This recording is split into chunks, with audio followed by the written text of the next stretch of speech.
87. The Markham brothers, vicious by nature, fast with their guns, and true to the Western code of an eye for an eye.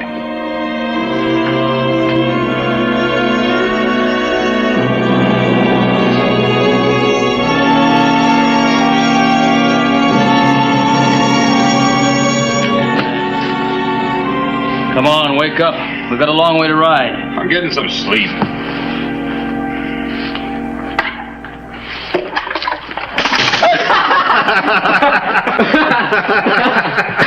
All right. Why can't we hold up here? We got to be in Tombstone tomorrow morning. We're going to be there when Mr. Frank Leslie steps off of that stage. I've been waiting a long time for this. Well, we couldn't have gunned him when he was in the pen. Not we, Hank. This'll be my pleasure. Well, why do we have to kill ourselves to get there? Been waiting 5 years. One more day ain't gonna hurt us. Are you forgetting there'd be 5 of us instead of 4 if Leslie hadn't gunned down Steve? I ain't forgetting nothing. All right.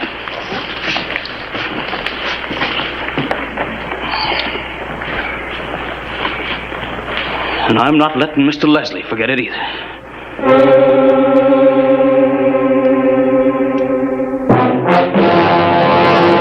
An actual account from the pages of my newspaper, the Tombstone Epitaph.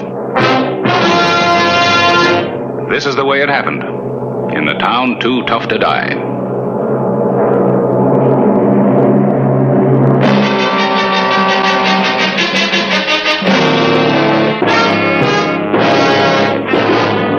Tombstone Territory.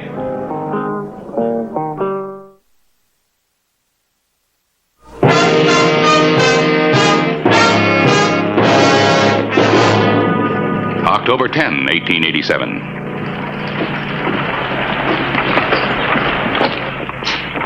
Morning, Harris.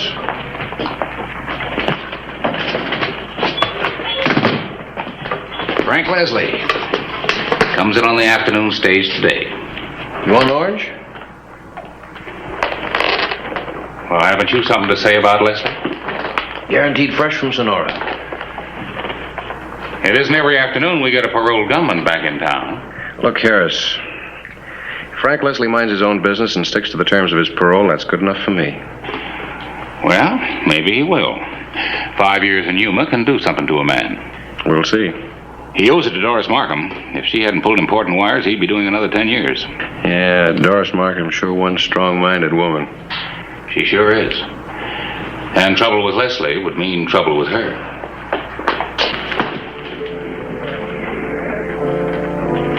The Maison Dorée, one of Tombstone's more luxurious restaurants. Clay Hollister was a regular patron, but this visit was personal, urgent. Morning, Miss Markham.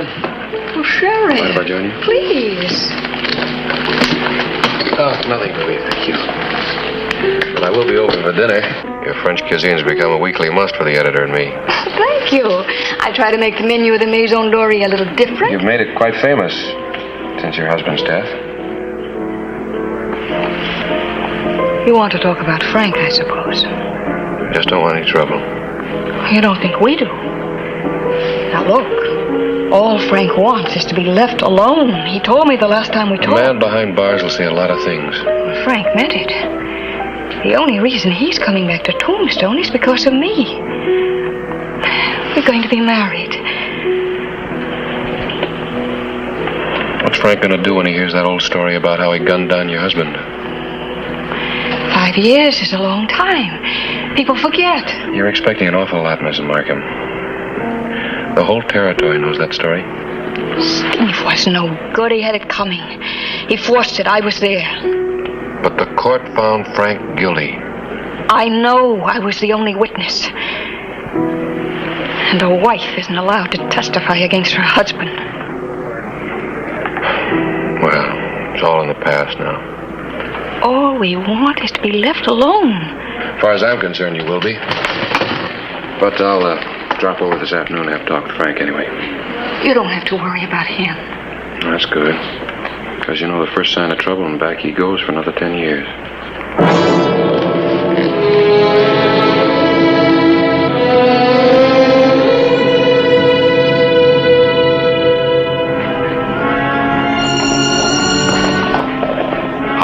saw Laredo and his brothers ride into Tombstone, a few hours before the stage from Tucson was due.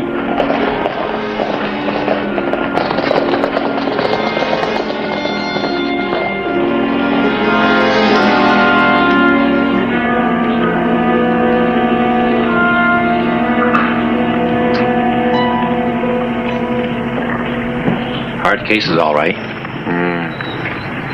No law says they can't ride through, though. See how they add up. Right.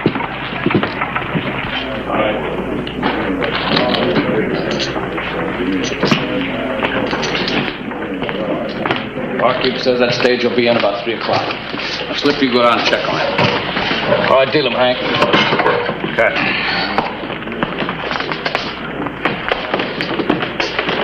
You're a little bit jumpy, aren't you, kid? You got no call to grab a man by surprise.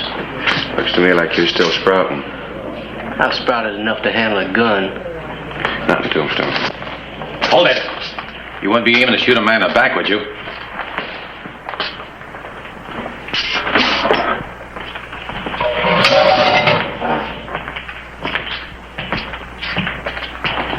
Now, we're not looking for any trouble with you, Sheriff. Well, that's nice, because we don't want any trouble either.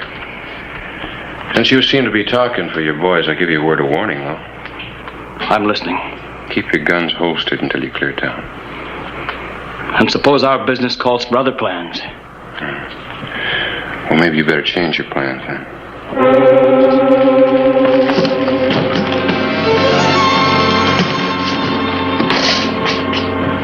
Boy, I'd like it. Slip.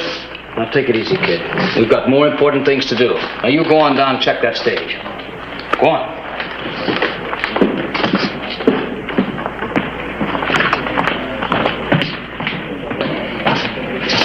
I don't like it, Laredo. That Johnny Law's no one to fool around with. Look, we came here to do a job. Be easier tonight. Leslie'd never know what hit him. Sandy, that's just it. I want him to know. I want him looking right down at the point of my gun. So no back shooting now, understand? Sure, Laredo, sure. Where are you going to nail him, Laredo? The stage station? No.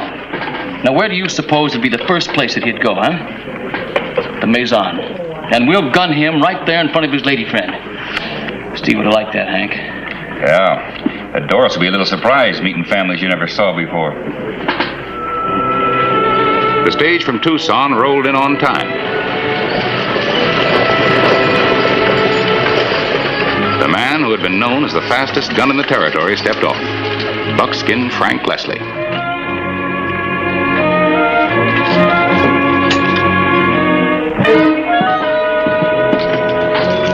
Gonna have a talk with Frank? Later. There's a time and a place for everything.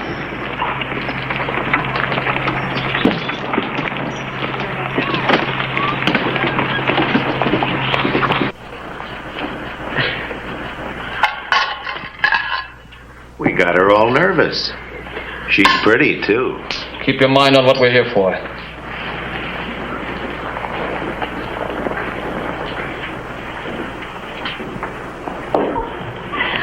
It's so wonderful to have you here. Mary, this is... Come right in, Mr. Leslie.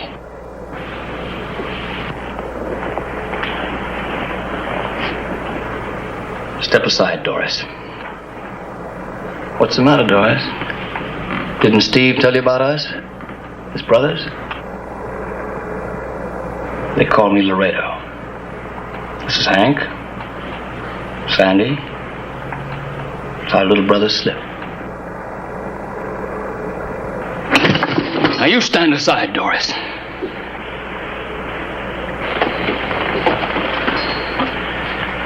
My business is with Mr. Leslie. Sorry I can't accommodate you, Laredo. I've no gun. You can't talk your way out of this, Leslie.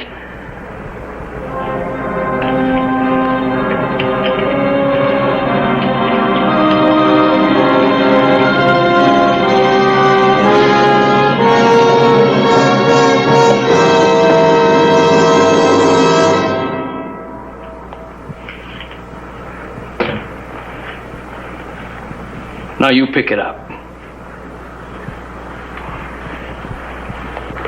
Go on. Let's see if you're really as fast as they say you are. I won't do it, Laredo. Don't tell me Yuma Prison's knocked the man out of you. Hold it!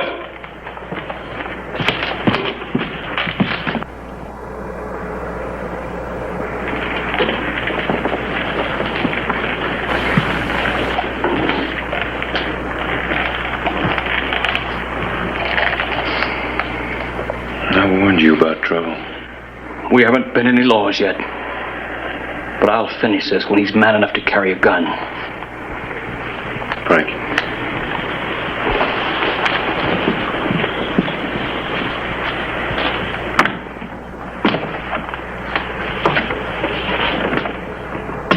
Anything starts, I'll finish it. Now, you got until sundown to clear town. All of you.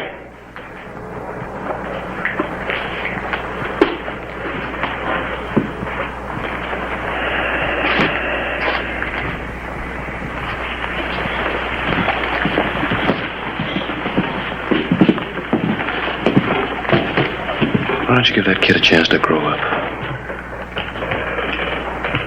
Like I said, Sheriff, we got business. Well, like I said, sundown. We ain't gonna do what that sheriff says. Not unless we finish our business first. Yeah, well, y'all can have Leslie. All of you. I want that sheriff. He's been riding me ever since we rode in. Hollister's got a tough reputation, Slip. Yeah. Well, it won't hurt none for me to be worded.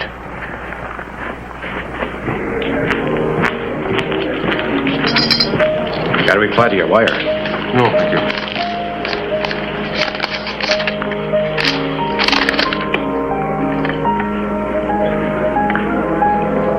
Secret. No. Just the Markham brothers have quite a reputation. None of it good. But no charges that could stick. I'll be making the rounds.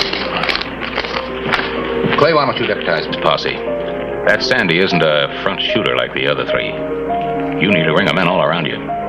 There's I'm getting paid to do a job. Keeping peace is part of it. Well, if they're still in town at sundown, would you call what's going to happen peace?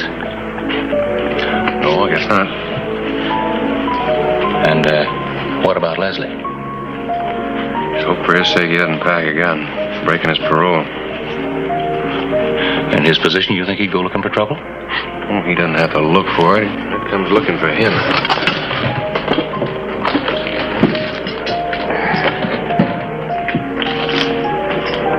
Miss Markham, Frank, what do we owe you? This one's on the house, Sheriff. And thank you for your help this afternoon. Well, thank you. Hollister, I don't need anyone to do my fighting for me. I'd like to be able to protect myself. And I can't see myself as a corpse.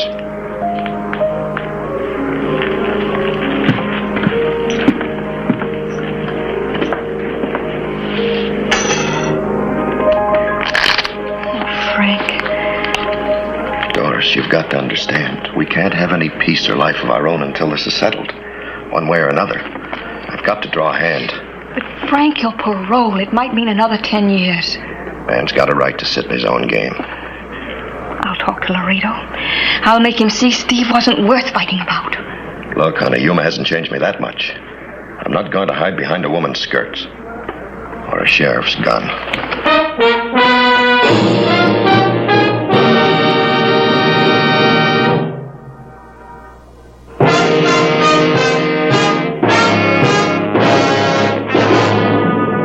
The evening of October 10, 1887. Sundown and showdown. Everything's still quiet. How about the Markhams? Still making big talk at the palace.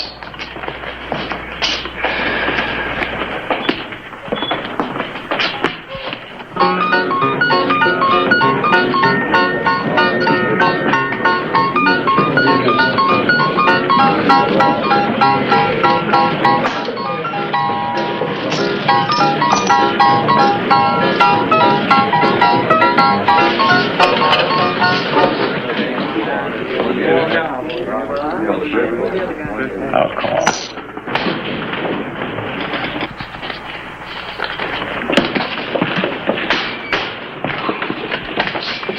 Frank's on his way to the Crystal Palace. You've got Is to he go down wearing and a gun? stop it. I don't know.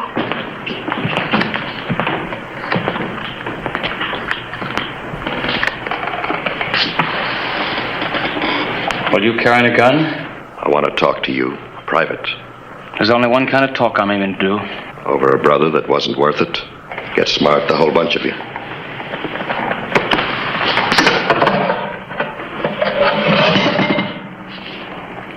We're wasting a lot of time, Leslie. Now, what do I have to do to make you draw? Catch you dealing from the bottom like my brother did? You got the stories mixed, Laredo. Your brother was doing the cheating.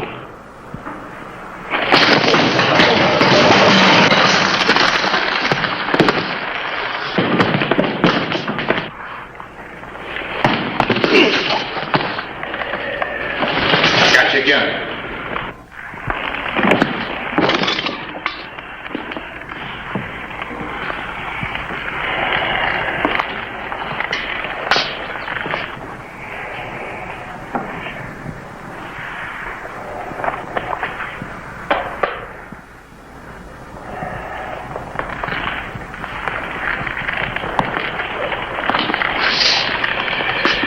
You're sure lucky it wasn't murder.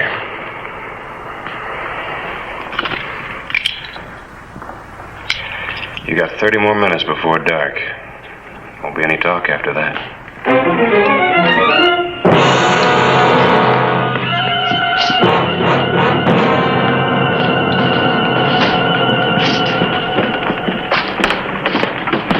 What kind of a fool trick was that? You trying to get yourself killed? You had my word about no guns. Just thought I might be able to reason with him.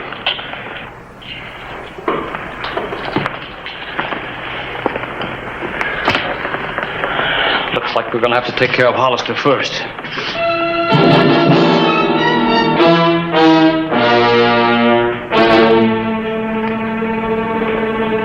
Now, you really don't think they'll ride We'll out? know in 30 minutes. Even if they don't, it's not your job to see that they... Oh, Frank, darling. I was so worried about you. I'm all right, Doris. Nothing happened. Oh, Sheriff. Thank you. Why don't you two go on along, huh? It's my fight. Just give me the word. Not in Tombstone, Frank. Haven't you got wedding plans to discuss? Can you get back to the restaurant? Oh, I'll be right along. Go ahead. What's wrong with my backing your play? This is a job for the law. We'll take care of it. And I don't want civilians mixing in a shootout. The odds are still 4-2, Sheriff. They usually are.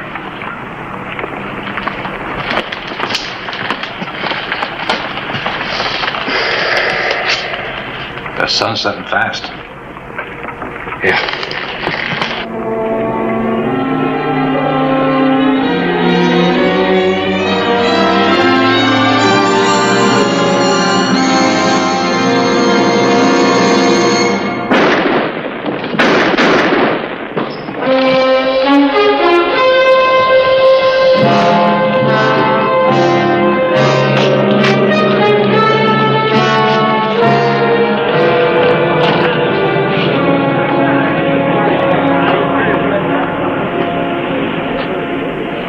There's one Markham less.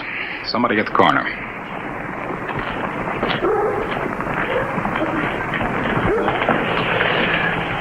How is it, Slim?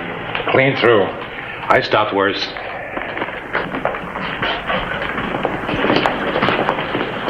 He's gonna be all right. What made young Markham go for him? He just happened to be behind me. That bullet had my initials on it. How is the kid? I sent for the coroner. It's 3 against 1 now, Hollister. Laredo.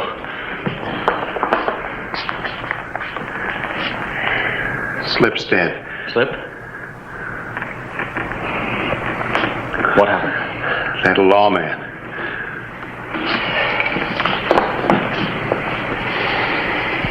Let's get him. And I don't care how, but let's get him. No.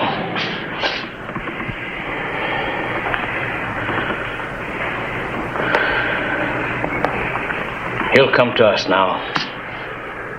Be better this way. Killed little Slip. Dirty? Sandy, now you get your rifle and get up on a roof somewhere.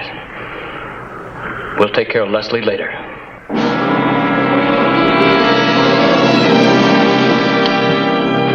I'll be all right. Thanks.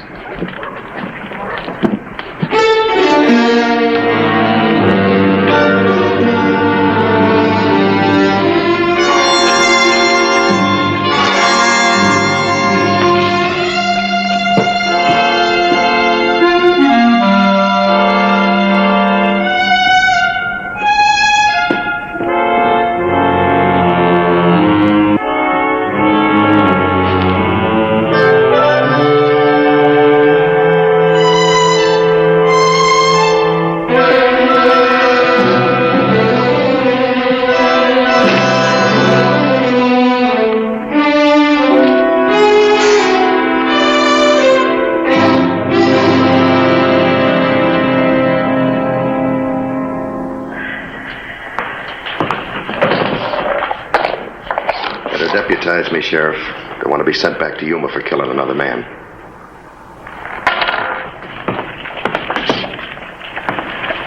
You're deputized.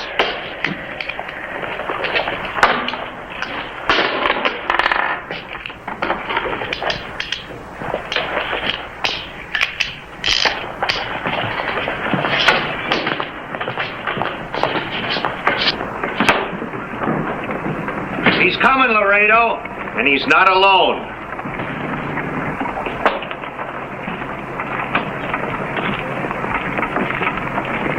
Harris, go on back. I need somebody to print the epitaphs.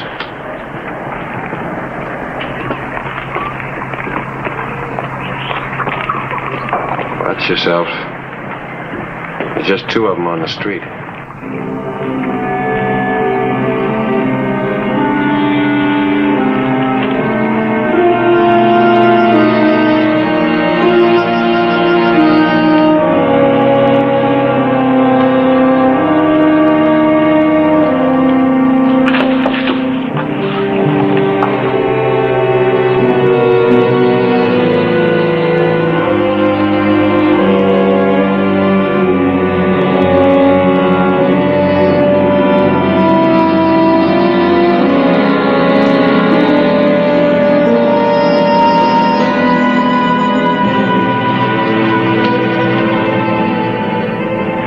On Laredo, he'll move first. Got a feeling someone else has got their eyes on us. Yeah. Right on our backs. What is it? Your deputy just got Sandy. Well, I told him to go get his shoulder patched up. How do you like the odds now, Laredo? It's 2 against 2.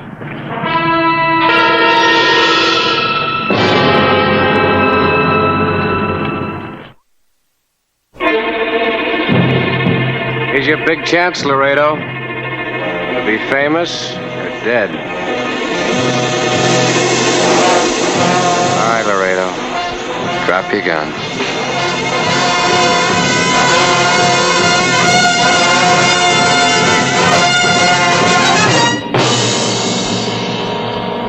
All right.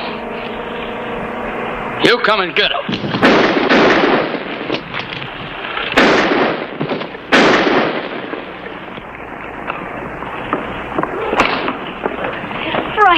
Frank, oh my God. Oh, boy, they give up hard. How is it? Well, didn't hit the bone. I guess I can walk on it.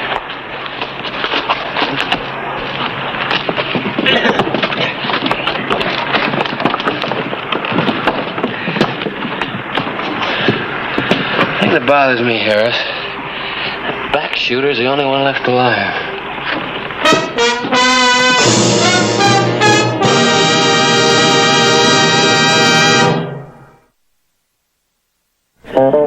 Whistle me up a memory, whistle me back where I wanna be, whistle a tune that'll carry me to Tombstone Territory.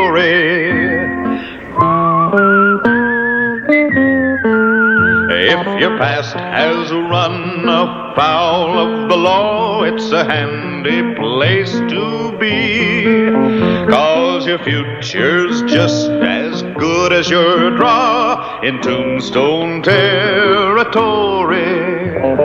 Whistle me up a memory, whistle me back where I wanna be, whistle a tune that'll carry me to Tombstone Territory.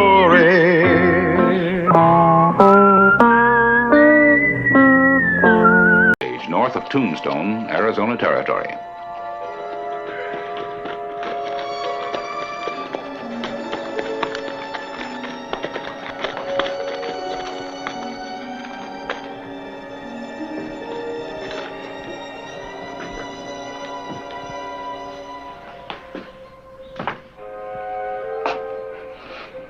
Kind of a quiet town, isn't it? Yeah. Everything's so still.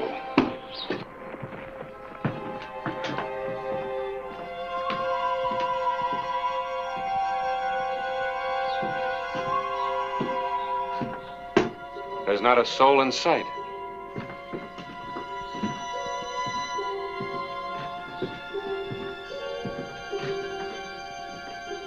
Harris, you try the barber shop. I'm gonna check the saloon.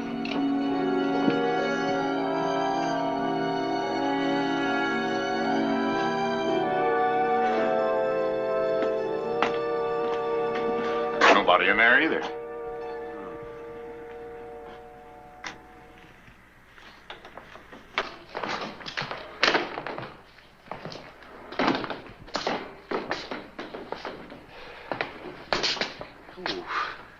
Still hot. Clay. I wonder where they all went. Why? Apaches, maybe. No. But Chief Natazi and his marauders are on the loose again. Yeah, but if Apaches had hit this town, you'd know about it. Well, something sure scared the people off. Either there's been a...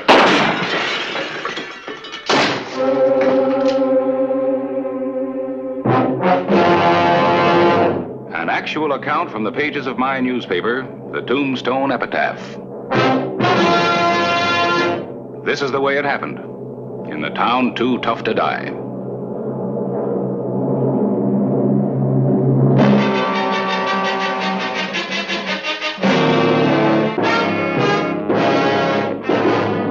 Tombstone Territory.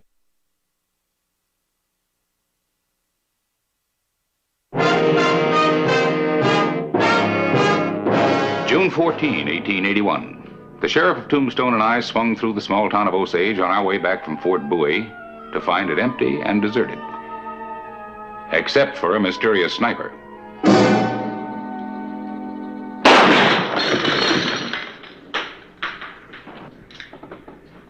Looks like there's at least one citizen left in town.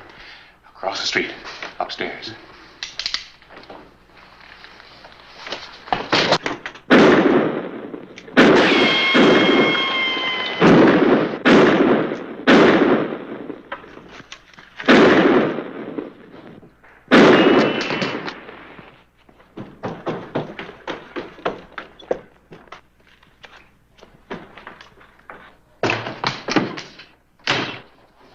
It's no use. They'll burn this place to the ground. You just let them walk through that door. Come on, you murderers! We got no quarrel with you unless you force it. Did Hicks send you two on ahead? I'm the sheriff of Tombstone. The man with me is Harris Clyburn, the editor of the Epitaph. You prove you're a sheriff.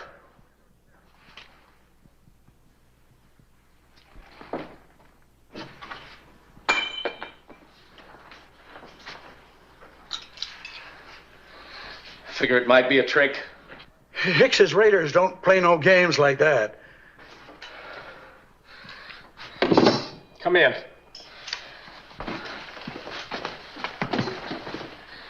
That why you shot at us? Thought we were raiders. They're coming. They're coming to town today. I thought that bunch operated only in Texas.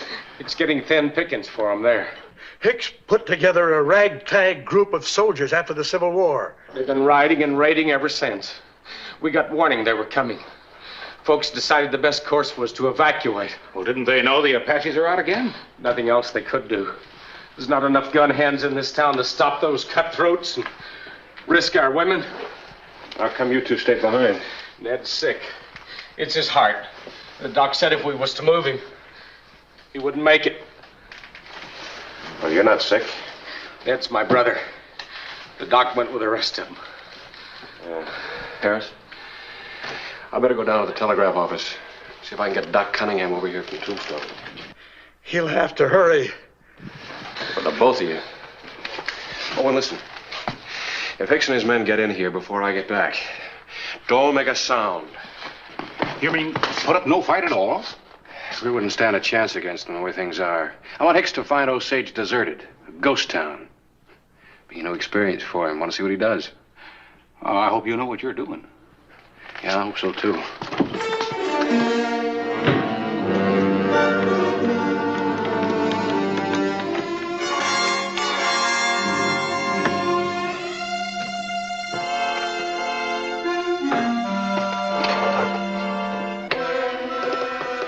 Clay Hollister discovered that the telegraph wires to Osage had been cut, cutting off the only connection with the outside world.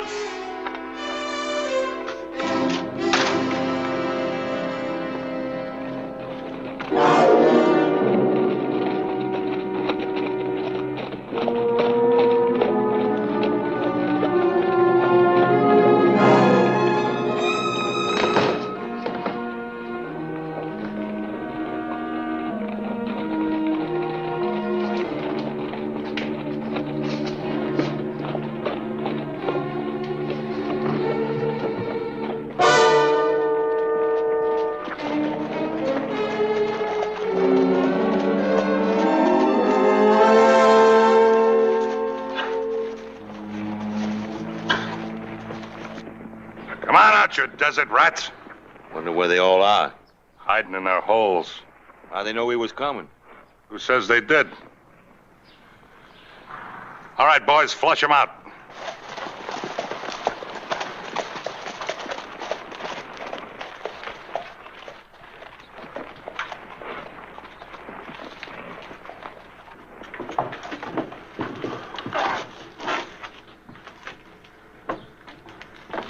It's empty. This time of day? The way it looks, there's nobody in this whole town. It must have been tipped off. Joe Parsons. Said he was going home, said he couldn't stand it no more. But he knew he was coming here. Yeah, he knew. Joe Parsons. Maybe we'll meet up again. So the whole town ran for it. Bunch of cowards.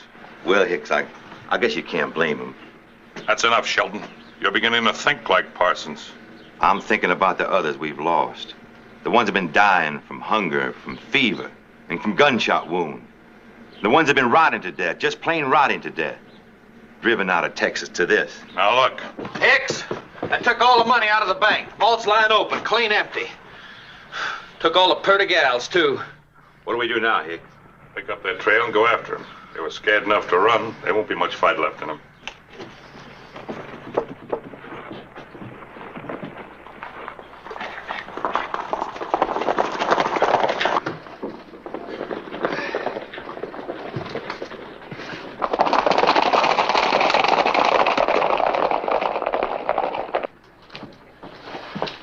I'm going to find Hollister.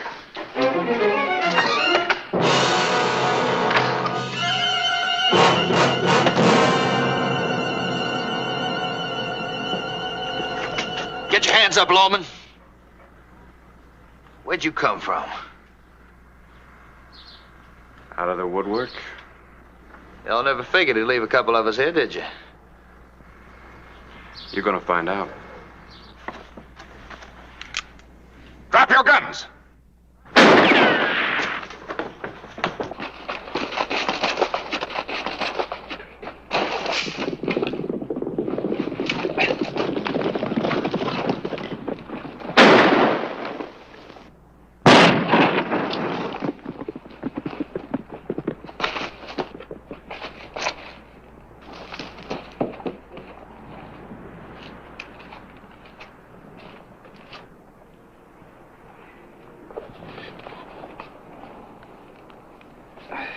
He shot at the right man this time. And didn't miss. Well, what now? We're gonna go catch Hicks. Well, you figure the two of us can take what's left of that gang? Well, he doesn't know there are just two of us. Besides, I'll figure out something when I get a look at the terrain.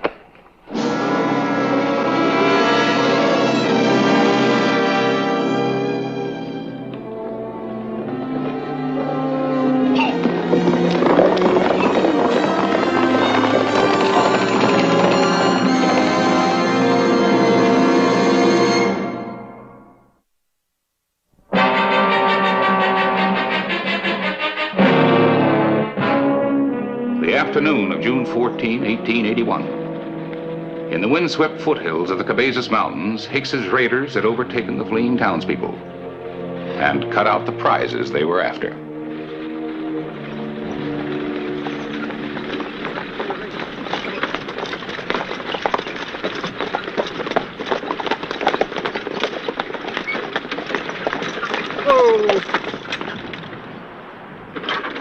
What are you stopping for? There's a tug coming loose. Here, hold it.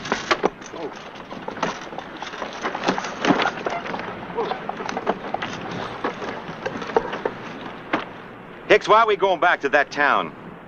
He's getting us the money he hid. Aren't you, Mr. Banker? You let the women go, then? That's a chance you'll have to take. That takes care of it.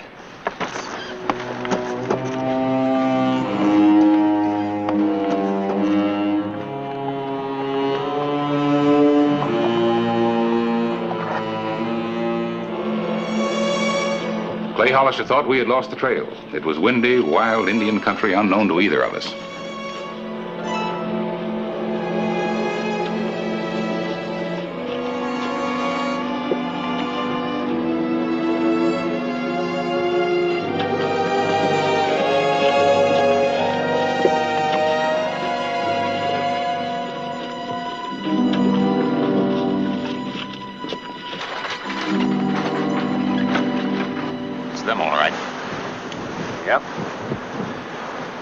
Said you'd decide what to do when you saw the terrain.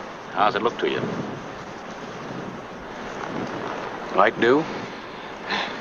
It better do. There's quite a few of them. Well, maybe we can outthink them. Choosing the battlefield is quite an advantage in a fight.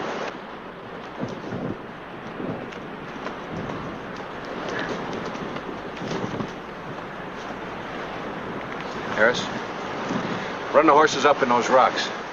You mean you want them in plain sight? That's right.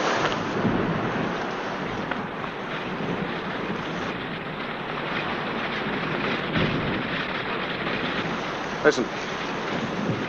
Every time you hear me shoot my gun, you let go with yours, right? You're the general.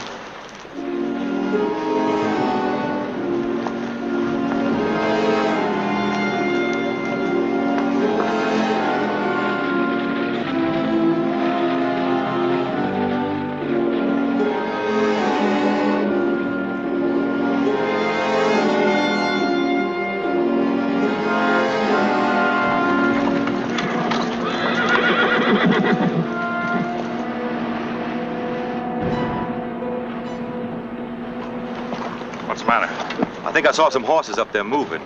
Indians? Might be.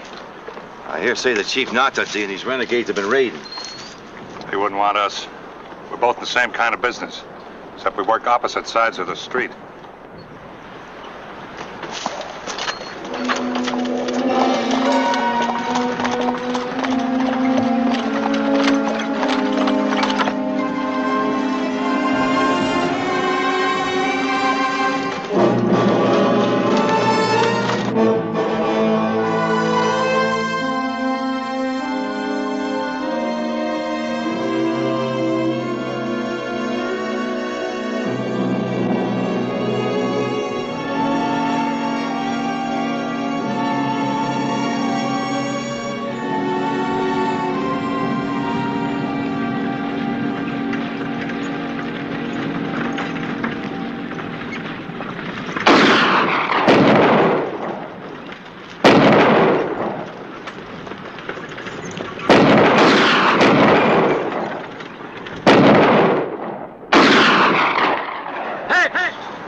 Posse.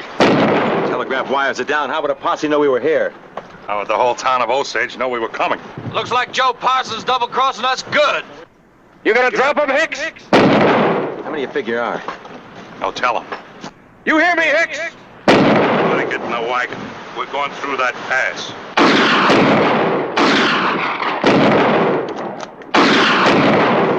That's an order. Get in the wagon.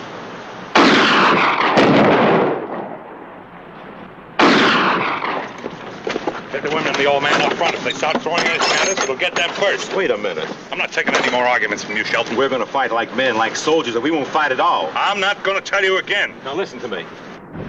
Is there anything left inside of any of us? We come from the South. We knew what we were fighting for, and we didn't ask the women to do our dying for us either. I'm thinking of asking you to do some dying, Shelton. Hold it, Hicks. That man's right. The rest of you know he is. Hold it. I'll shoot the first one that tries to climb down from that wagon.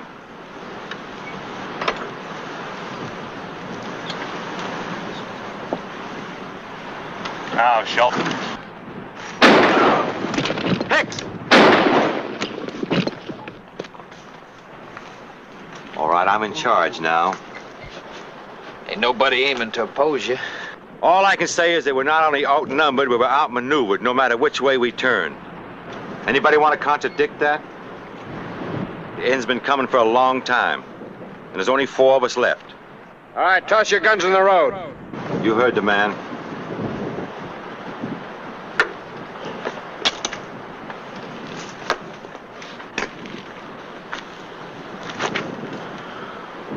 Harris!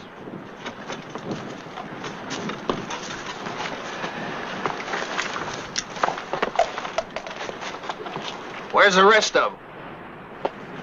Just 2 of us. I don't know who you are, mister, but I don't cotton to a trick like that. Just remember, if I ever get the chance, I'm gonna kill you right where you stand. Well, I'll try to see that you don't get the chance. Harris, pick up the guns, will you? What about our families? Well, do you know where your people were headed? We know where they're hiding. You think you can find them? I sure can, Sheriff. Take one of those horses and go tell them it's safe to come on home. I'm on my way. Oh, and send a doctor on ahead. A couple of men in Osage need him pretty bad.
Late afternoon, June 14, 1881.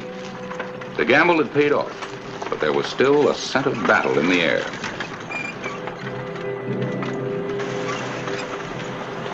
Apaches. Chief Natazi, marauders. Can we make it to Osage? No, that's what they want us to do, is run. Pull the wagon in there. They can't get behind us.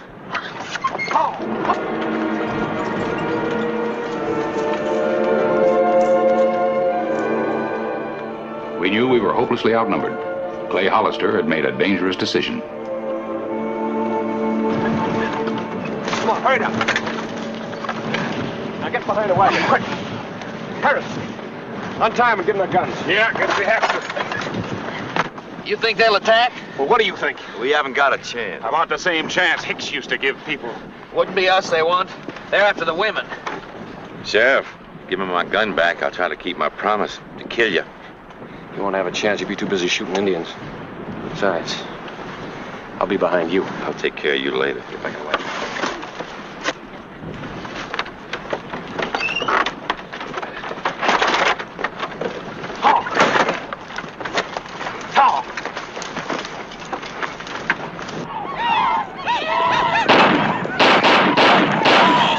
Here they come. They're pickup renegades from other tribes. Try for the chief. He's all that's holding them together.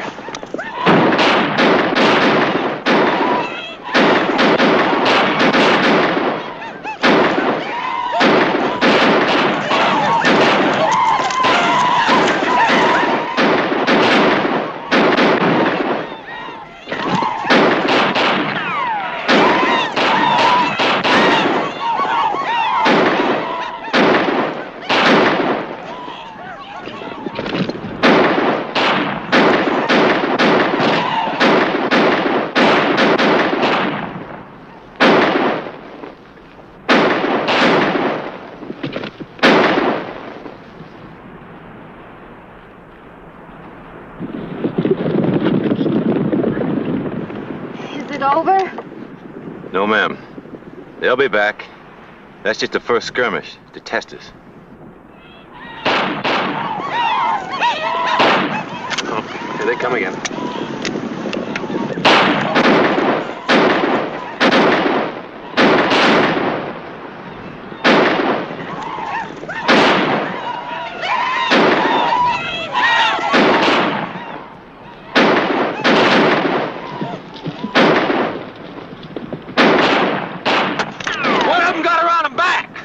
I'll get him.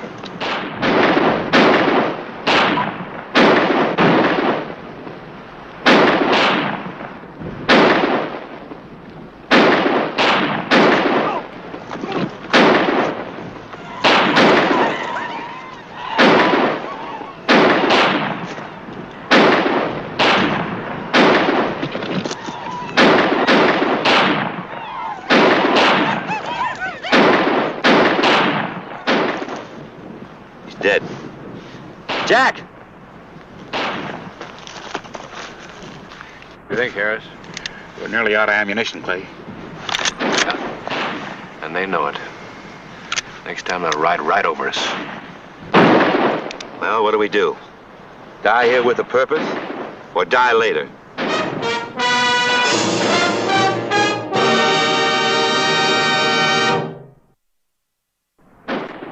The long day of June 14, 1881 was drawing to a close. It looked like it might be the last day for all of us. Gotta get that chief. We get him and the rest of them will fold up and go. Well, gentlemen? Let's go.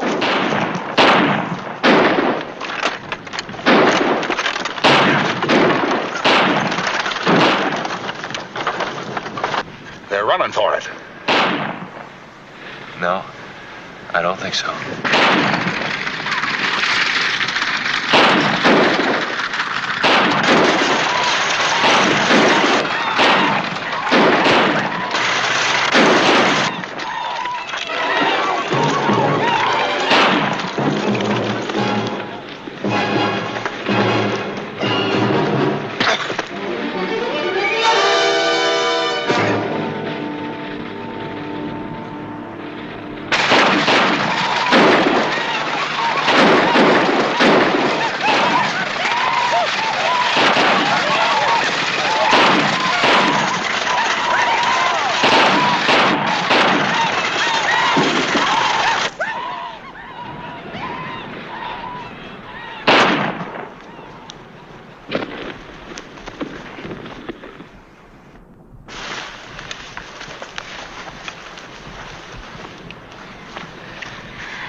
Won't they try again? No, not Isaiah's dead.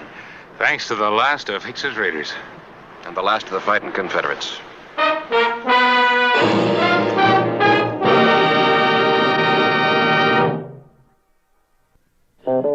Whistle me up a memory, whistle me back where I wanna be.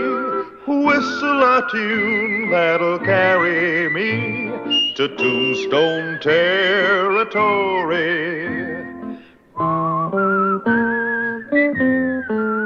If your past has run afoul of the law, it's a handy place to be.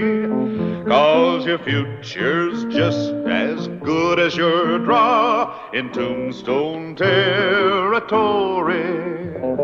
Whistle me up a memory, whistle me back where I wanna be. Whistle a tune that'll carry. Neil Wheaton, one of Clay Hollister's new deputies. Wheaton liked guns. They were his weakness. Get it fixed? Nothing to it. I ain't been stuck. Man should look after the tools of his trade. Could save his life. Or get him killed.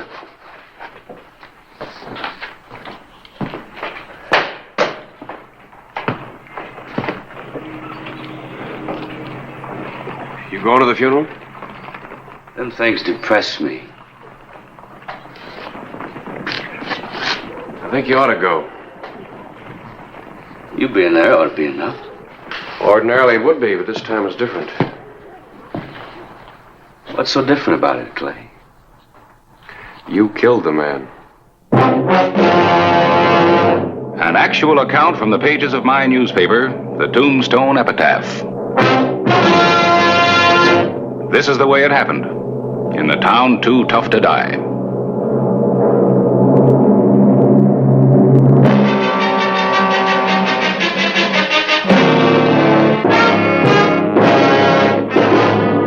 Tombstone Territory.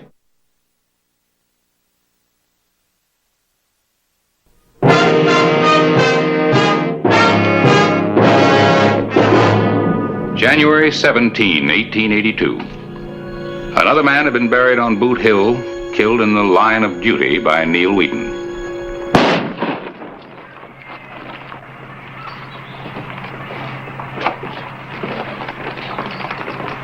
Satisfied?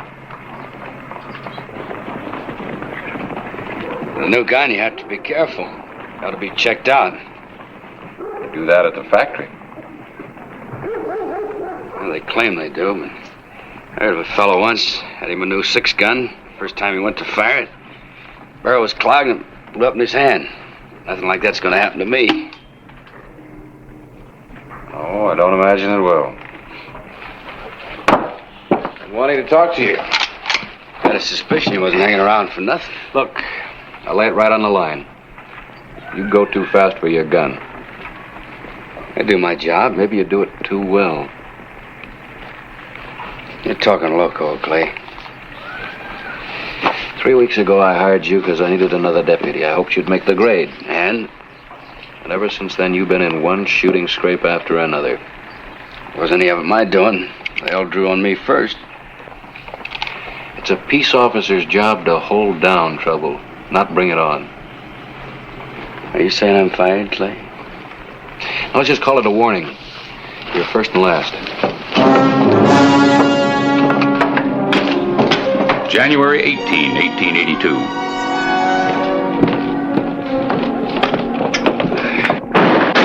The Oriental Saloon. Let's go.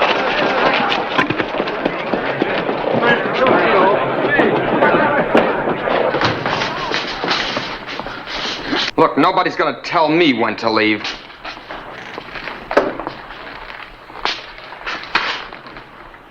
I'll handle it.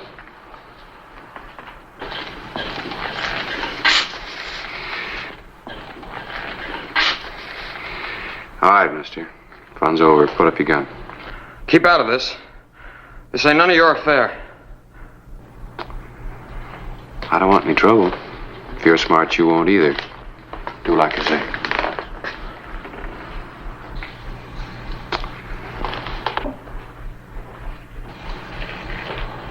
Come on. Holster your gun. We'll forget all about it. All right. But tell your deputy over there to put away his.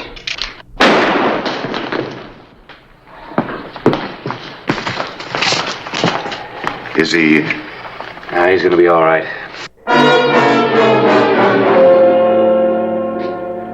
There wasn't any reason for gunplay, Neil. Anytime a man points a gun at me, you better use it. Real quick. You know there wasn't any danger as well as I do. Boot Hill's full of men who thought that way. I don't believe in being careless. Getting hungry, I'm gonna put on the feed bag if you've had your say. Not quite. Give me your badge.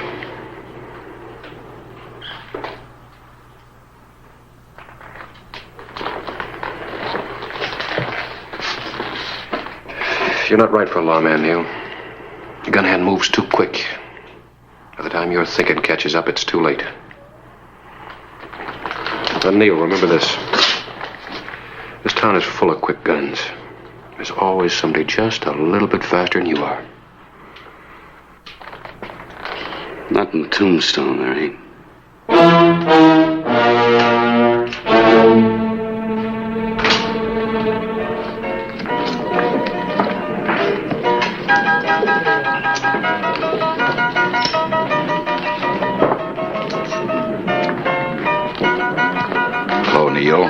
I see you lost your badge.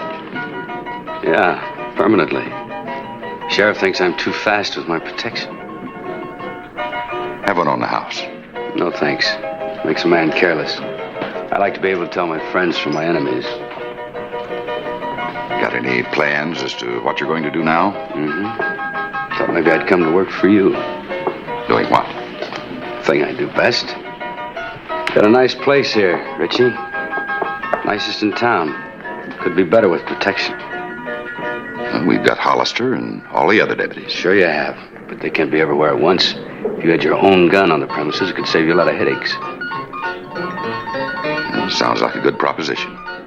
With your reputation, you might hold down trouble. I'll think it over. Has to be now. The Crystal Palace has already made me an offer. All right, Neil. But remember, your job is to hold down trouble. I don't want any customers shot. Oh, of course not. You're a good businessman. When you want to come to work? Maybe you didn't know it. But I was on the job when I walked in.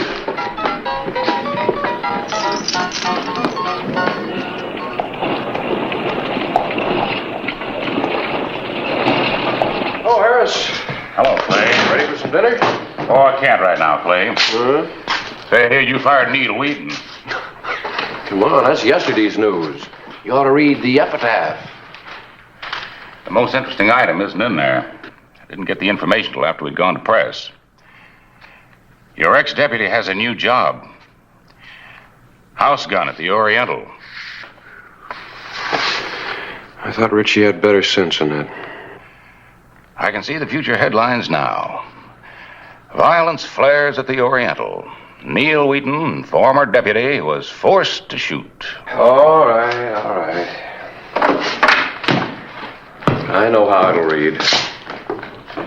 Nothing to do about it, I suppose. No. Just wait and hope. No dinner, huh?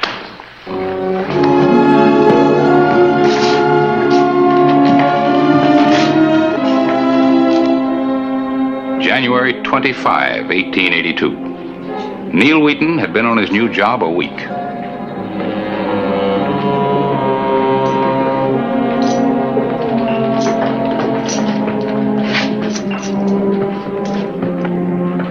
Evening, Hollister. How's it going, Richie? Quieter than a sleeping hound. Been that way ever since word got out about Neil. He had to do anything to earn his pay yet? Business is good. Trouble staying away from my door. So far. January 27, 1882. Friday night. The traditional night for the big ranchers to come to Tombstone.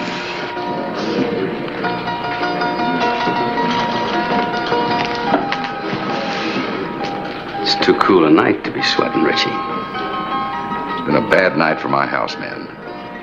Thought someone must be breathing hot on your pocketbook. 3 Kings. Every time Matt McCord comes to town, he takes me for a bundle. He's already clipped the house for $9,000.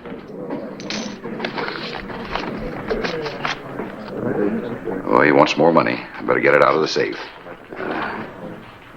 You want me to hex McCord? Yeah, you do that. Be worth a lot to me, an awful lot.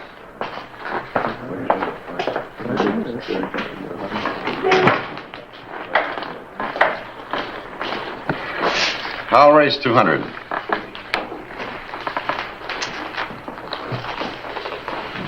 Keep your hands above the table, McCoy. You calling me a cheat? I'm not calling you anything, just a warning. Let's play cards. I pass. I call.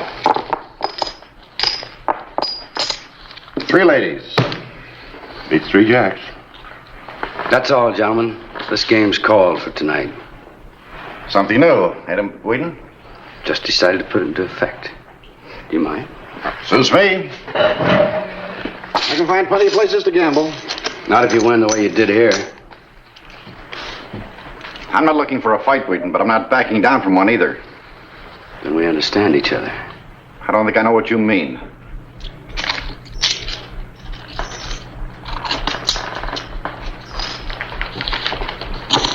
Leave it. Now look! Just leave your winnings on the table. These men ought to have their money back, and so should the house.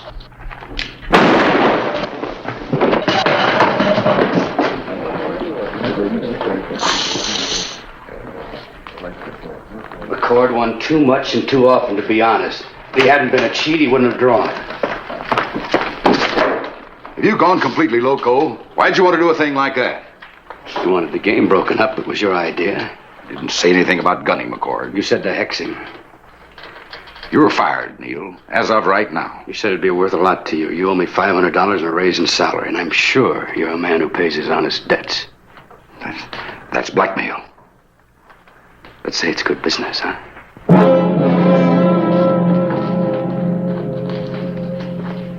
Water. Hello, Clay. Glad you got here. I just had to shoot Matt McCord in self-defense.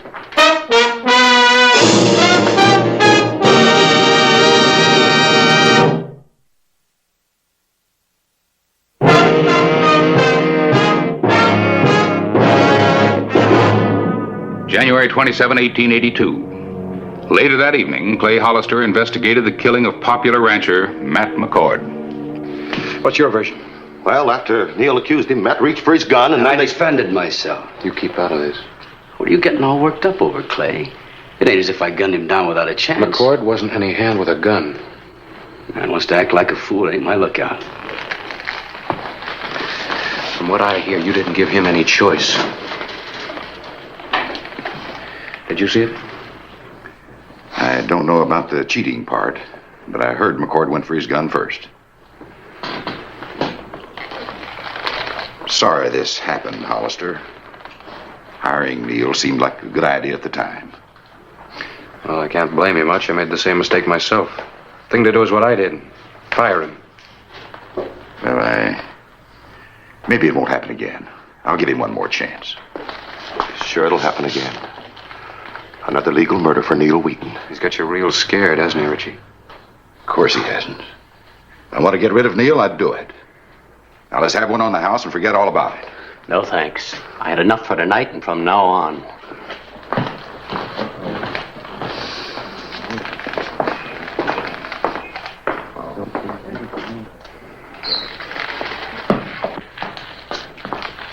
Better luck next time, Clay. You got a bad case of gun fever, Neil. Only cure I know for it's a bullet. Want to try me? Only if I have to. Like I said before, it's a peace officer's job to keep down trouble, not bring it on. Just as you say. Anytime you're ready, say the word. Now that we've settled that, have a seat. We'll play some showdown. You got more important things to do. Such as? There's a nice straight road out of town. Use it. The only way I'm leaving is feet first. If that's the way you want it, that's the way it'll be. Go ahead, I'll give you the jump. No, I don't want to kill you. Just do like I say. You're fast, but not that fast. What are you waiting for? Go on. Won't ask you again. Next time I'll... There won't be any next time, and you know it.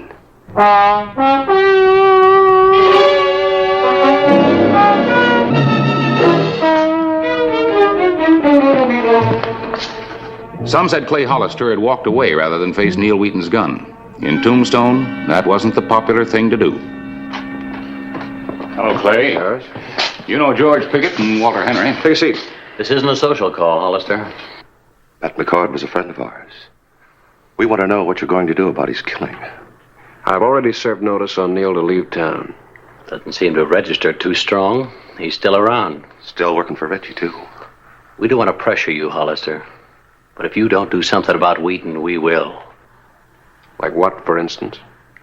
Matt McCord had a lot of friends in this part of the country. They're mighty stirred up. I see. Anything else? Guess that's about all we have to say. We mean it.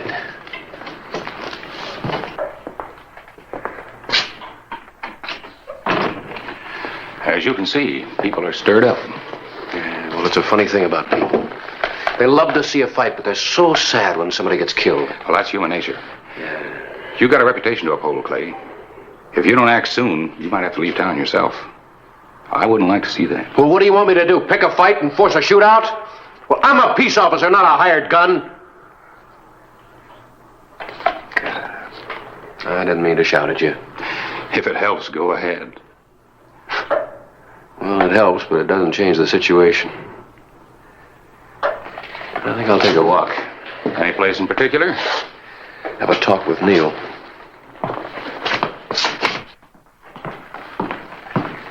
Where is he, Richie? If you mean Neil, he took the day off. Where did he go? If he never comes back, I won't miss him. Why haven't you fired him yet? I can't. You mean you're afraid to? What difference does it make? He's got his hands around my throat, and I can't pry him loose. Maybe I can do it for you. Neil's got you buffaloed, too. Otherwise, you'd have taken care of him by now. All right, Richie. Just what is it between the two of you? Neil's blackmailing me for the McCord killing. Says I told him to do it, and I'd pay for the service. Well, you should have told me that before. I know it. And I didn't think it'd do any good. You thought wrong. Just a minute. Get me out of this, Hollister, and it's worth $1,000 to you.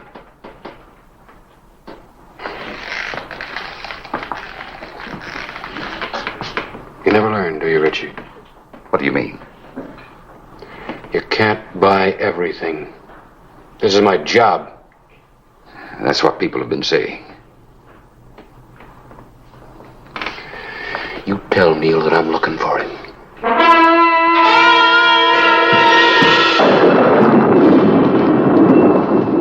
Storm coming up?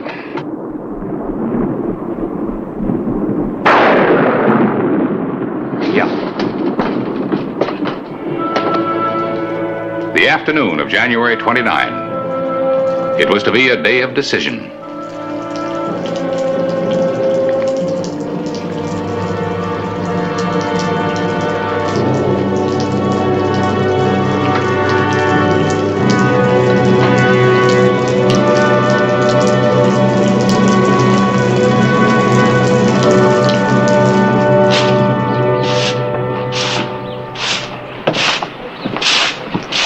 Wallace?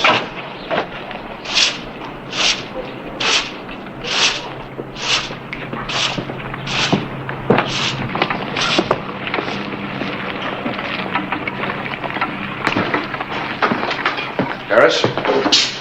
Care for some? No, thank you. Helps me to get through a long afternoon. Have you seen Neil? Earlier. One thing I don't understand, Clay. How come you haven't clamped down on him? Well, I'm tired of settling every argument with a gun. We're living in a lawless time, Clay. Sometimes, unfortunately, it takes violence to stop violence. You're the only law we have here. People expect you to meet the issue head on. Meet it head on? Well, what does that mean? Shoot it out with Neil? Well, there's got to be another way because legally Neil hasn't broken the law yet. Sometimes it feels like the only answer to every problem in Tombstone's a bullet. I was hoping it'd be different. I was hoping...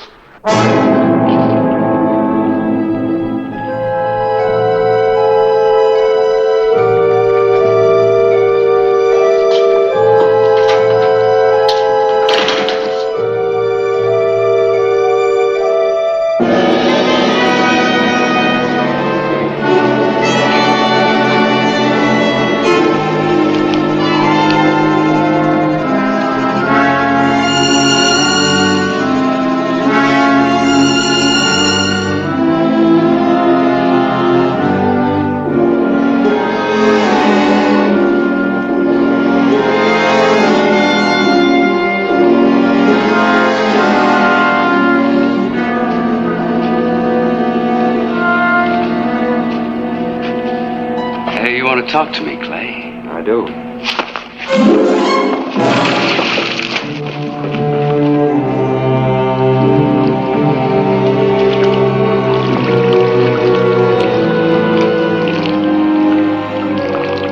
I've been hoping you'd make this mistake. I'm waiting. It's my pleasure. Careful. There might be mud in that barrel. Could be clogged, blow up. Like with the fella you were telling me about.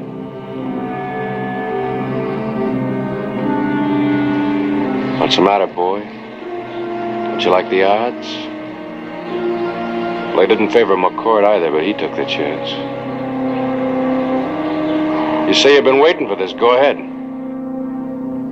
I want to check my gun.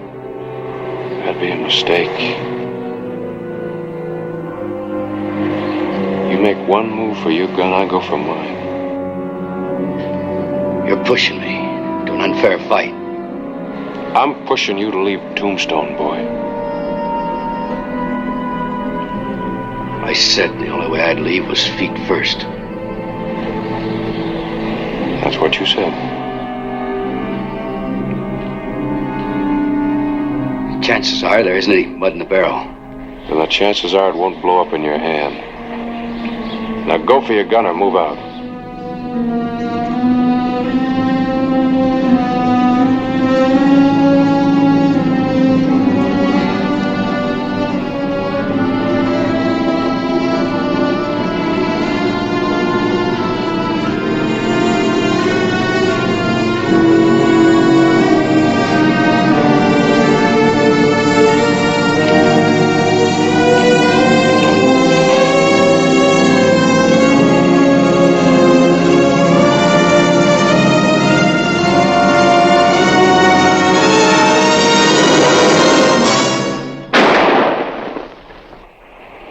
Want to use it?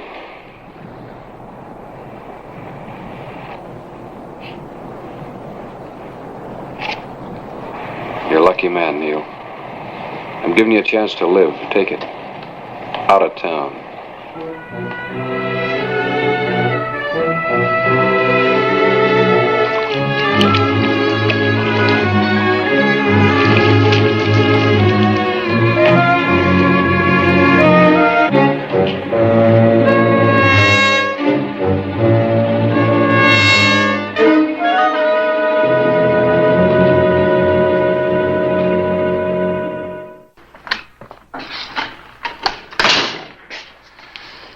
Thought this might interest you. Editor of the El Paso paper sent it to me. Oh? Neil Wheaton killed by Madden Roberts. Another victim was added to Madden Roberts' growing list when today he shot and killed. Kind of thought Neil would be headed back this way sometime. I guess now he won't be. Always somebody just a little bit faster. Fella here says he'd like a crack at that deputy's job we got open, Clay. Wants to be a lawman. Well, I'll be glad to. We got business. Need some help? No, we can handle it.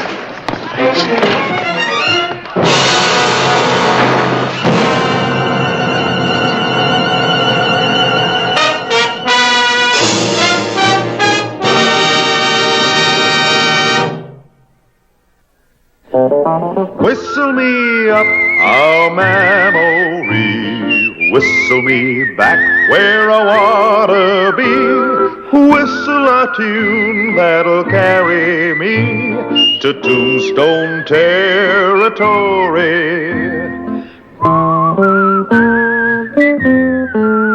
If your past has run afoul of the law, it's a handy place to be, 'cause your future's just as good as your draw in Tombstone Territory. Whistle me up a memory, whistle me back where I wanna be, whistle a tune that'll carry me to Tombstone Territory.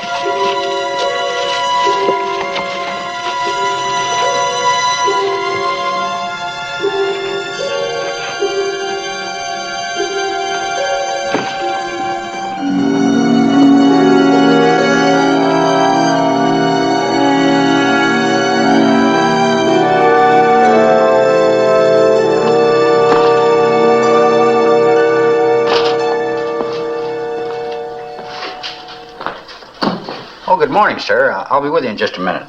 Muchas gracias, senor. But I am in no hurry. I certainly wish a few more of our customers would be as patient. Oh, that is right. It is so easy to make a mistake. Absolutely. I have a great responsibility here. Oh, I know. Trail-weary, Clay Hollister returned to Tombstone after delivering a deserter to Fort Huachuca.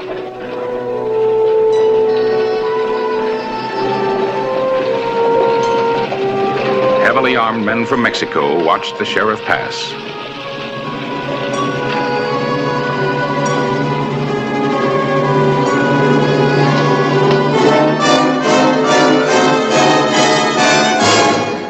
I am still in no hurry, senor. But do not take too long to fill the bag, por favor.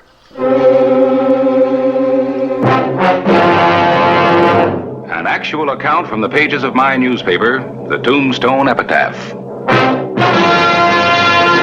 This is the way it happened, in the town too tough to die.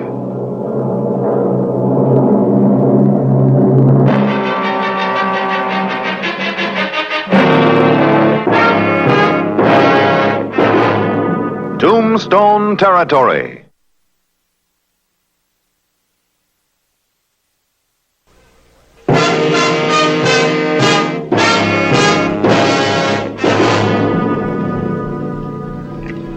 August 2, 1882.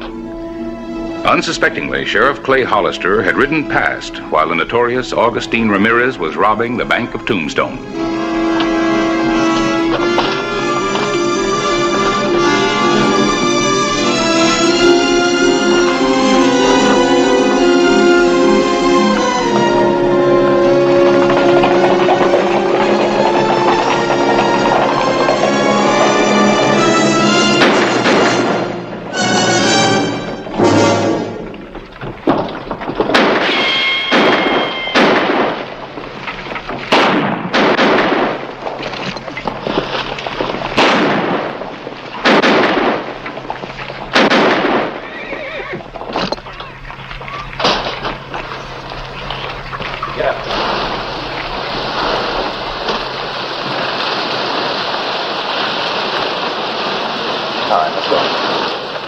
Clay Hollister organized a posse to trail the bandits.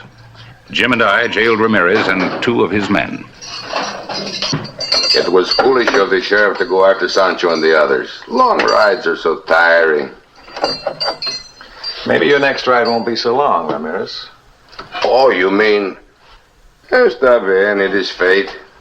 All right, in here.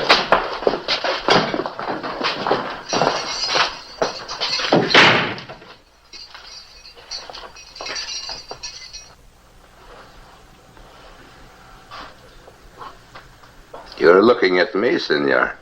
Tell me, what do you see? Nothing.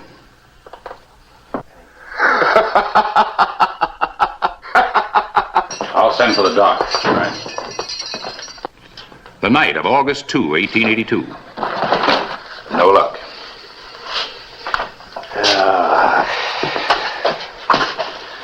They use the old patchy quail dodge.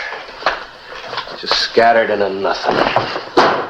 More likely into Mexico. You know, you can't follow them there. You think we got any help on the way? Everybody's scared off. Ornery Ramirez bought off. Charmed off. Well, that won't help him now.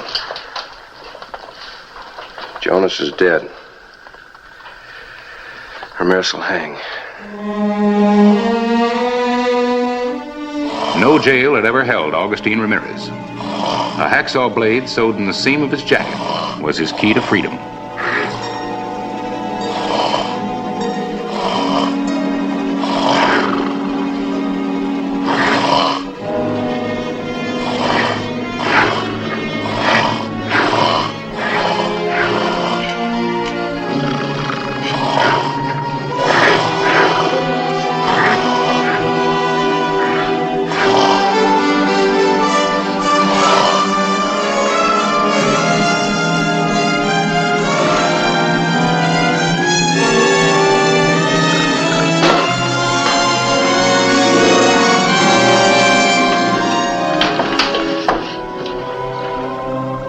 morning of August 3, Ramirez had escaped, leaving his two henchmen. But Clay Hollister had an idea. Hola. No comprendo americano. Is that right? Well, you habla español, amigo. All right, senor. It's obvious we're never going to get Ramirez's hideout out of him. Wasn't intending to. But I wonder what that other fella in there is thinking about now. Hey, that might work. We'll let him sweat it out a few more minutes. Well, listen, Clay, even if it does work, what good will it do? You can't go after Ramirez into Mexico. It's against the law. Oh, I'm not going to break the law, Harris. Maybe bend it a little bit. And even if you did, you couldn't get within 50 miles of Ramirez's hideout without being recognized. Now, how do you take care of that? That old Apache? Mm-hmm. What can he do? Well, if this works, you'll see. Get up. I'm going to take you back inside there now. If you open your mouth just one time, I'll close it for you permanently.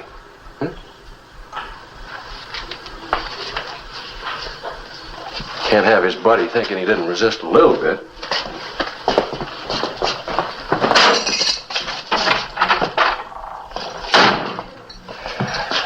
Sorry I had to force you to talk. I'll see to it the judge hears you help me.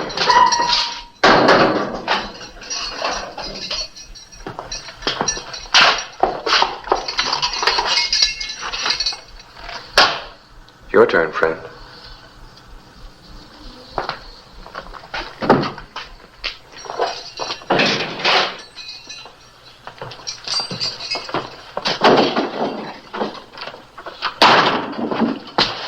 Now, if this one's half as helpful as the last. Yo no hablo inglés. Like I told your friend, I speak Spanish, so make it easy on yourself. I know nothing. Well, I know plenty. Once your friend got started talking, he couldn't stop. I know where Ramirez is hiding, but I don't know how to get there. You take me there. Maybe the judge will go easy on you. Senor, I take you to Lugar de Perdido and we both would end up feeding the coyotes. Lugar de Perdido? Si. That's it. Jim. Lock him up. Vamos. I got a date with an old Apache friend, Clay. Lugar de Perdido? Place of the lost.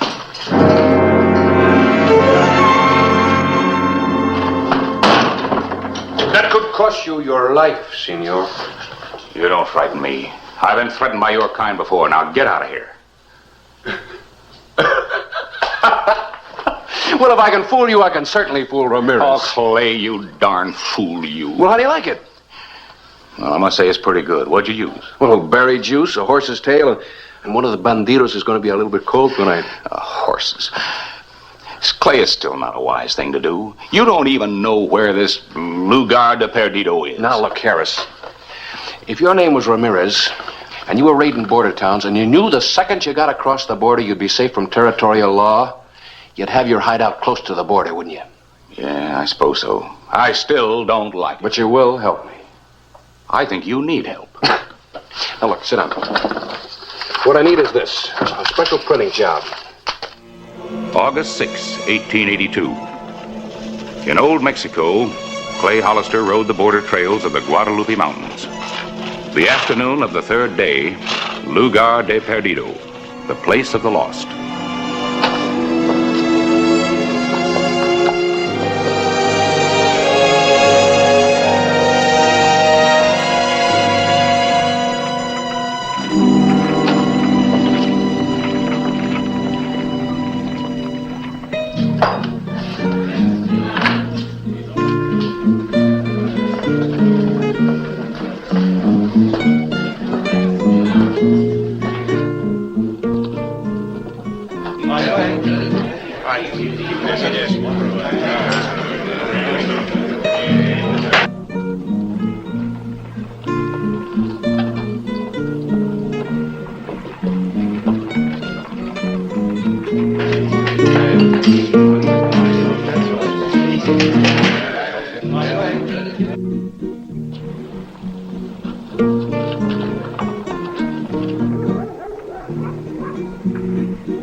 In his disguise as a Mexican, Clay Hollister faced the wily Augustine Ramirez.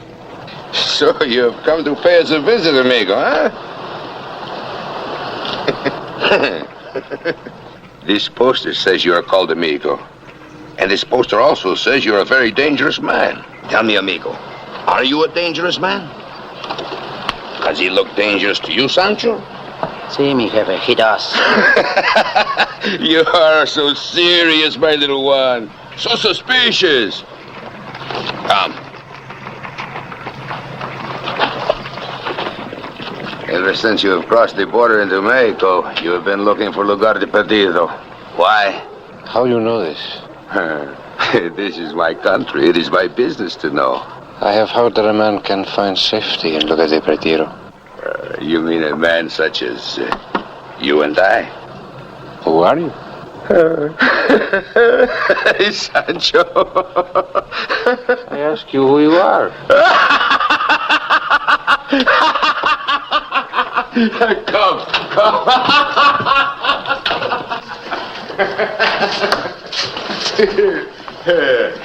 What will you drink? Nothing. But I am hungry. Sancho, bring some food for a hungry man. Tell me, amigo. See? You were joking. You know who I am. No. I am Augustine Ramirez. No? You honest do not know who I am? No. It's all right. I will not shoot you. Oh, well, thank you very much. Sit down, sit down.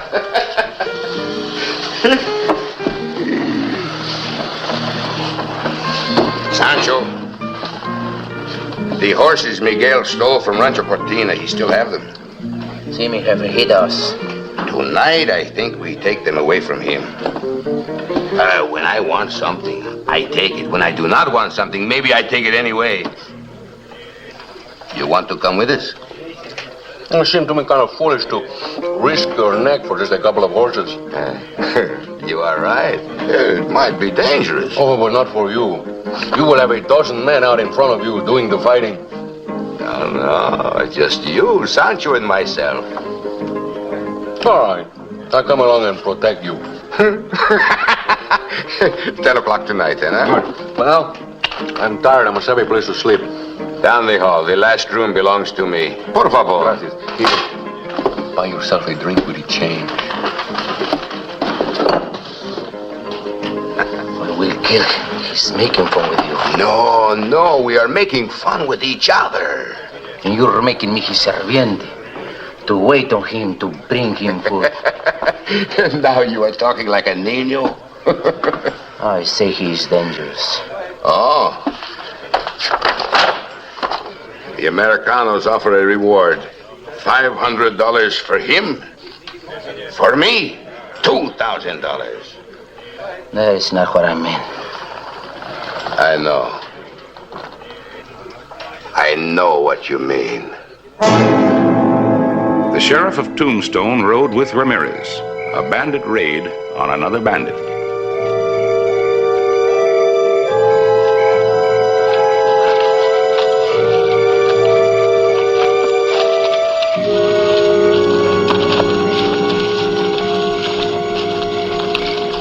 Nachito, you stay here.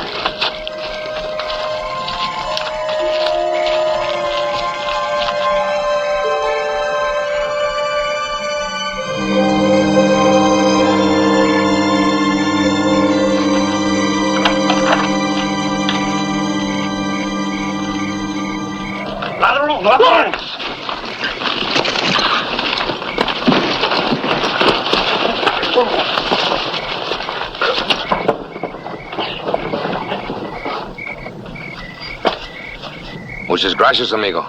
Por nada. You're destined for something better. Forget the horses.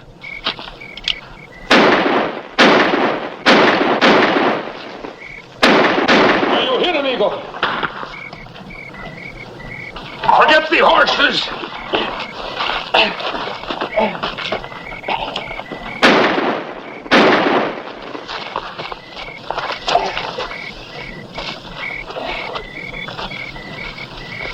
In the shooting, Clay Hollister was hit in the upper arm.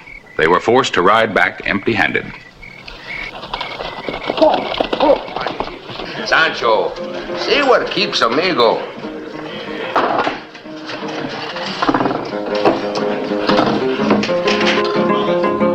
Clay Hollister's wound was a complication he couldn't afford. Getting Ramirez back across the border where he could arrest him became a race against time.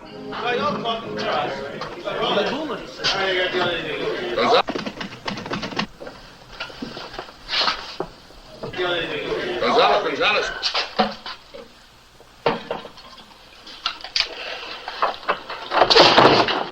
Why did you come back here? Mi jefe, he wanna see you. And I warn you, leave lugar. Maybe another time you're not so lucky. I had a feeling it was you. It was. Next time, do not miss, because I will not. That is a promise, senor. Send for me. See, to join the fiesta. Fiesta for what? For you. You have saved my life. How is the shoulder? Bien, hermano. Maybe you would like to have Lupe take care of it better, huh? Le duele mucho. Está bien, está bien. I want to talk to you. Alone. Oh, you sound like serious business. It could be profitable business. I like that kind of business.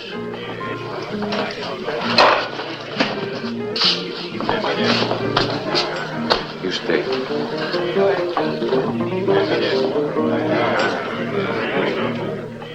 How would you like to make $2,000 or $3,000 in gold with no shooting?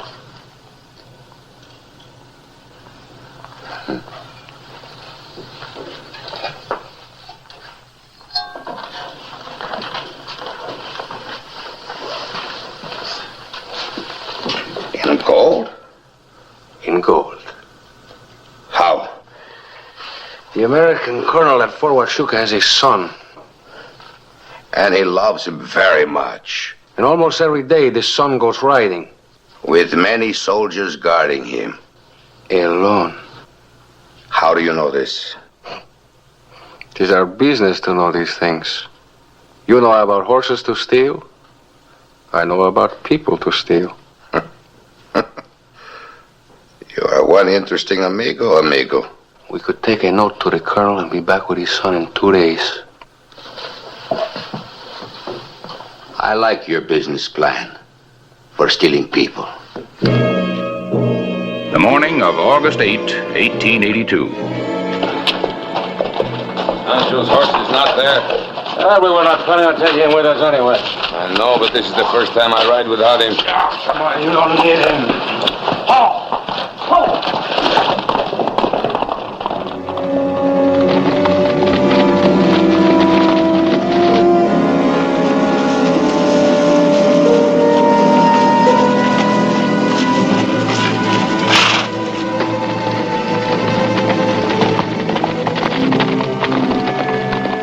The afternoon of August 8, 1 mile south of the Mexican border. I think we rest here a while.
paso? Brazo de un bandido.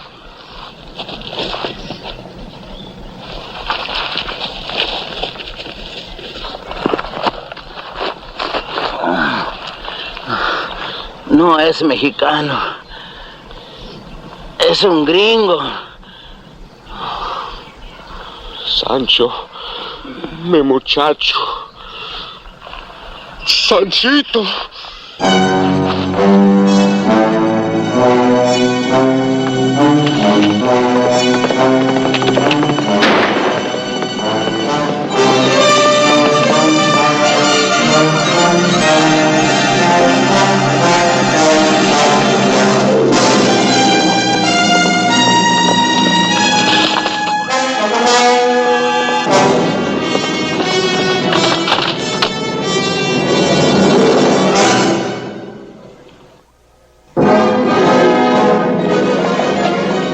North of the border, Amigo was once again Sheriff Clay Hollister.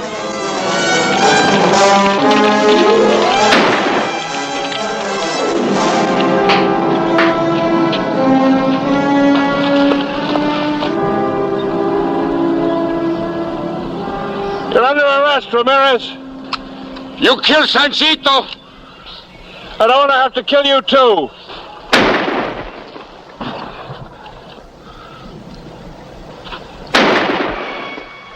Amigo Sheriff, we settle nothing this way. If you want to arrest me, you are going to have to shoot me. Are you going to shoot me from behind the tree?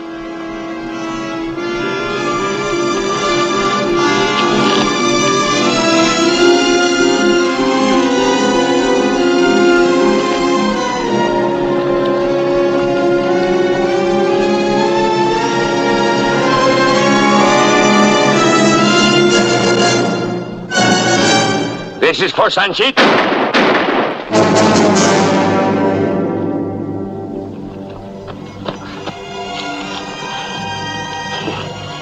Go ahead, gringo, shoot. Now, like I said, you're destined for something better.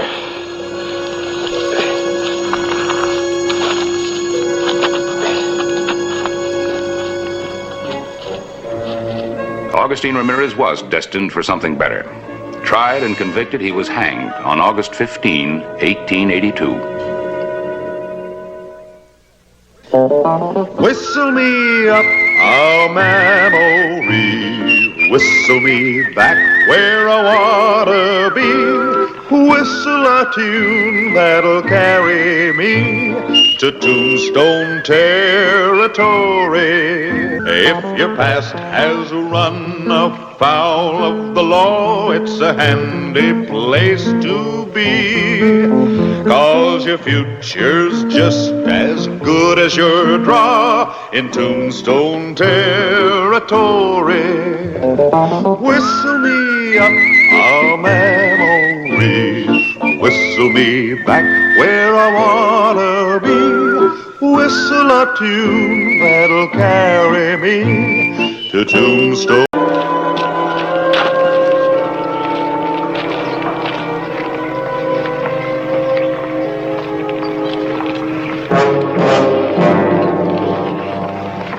I'll take your luggage down myself. I'll be down there just as soon as I can. Thank you.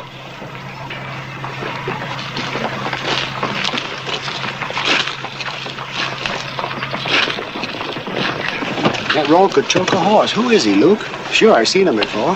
You did. He used to work for Quan Key over at the Can, polishing the brass and stuff. Well, what do you know?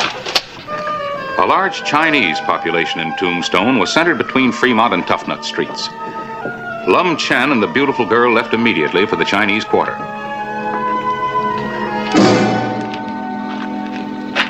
He flaunts his theft in my face. An actual account from the pages of my newspaper, the Tombstone Epitaph. This is the way it happened, in the town too tough to die.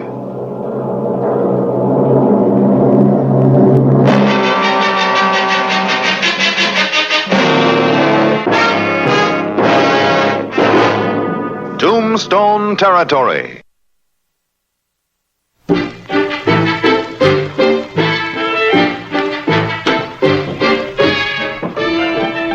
afternoon of April 28, 1889, Clay Hollister took a routine swing through Tombstone's Chinese Quarter, a separate and distinct town within a town.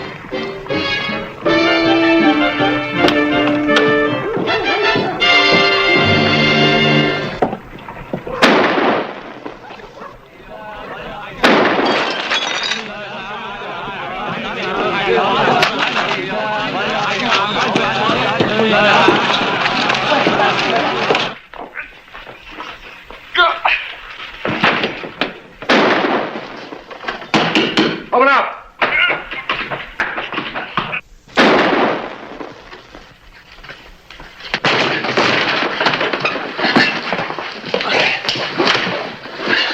Kwong. What's going on here? Is this yours?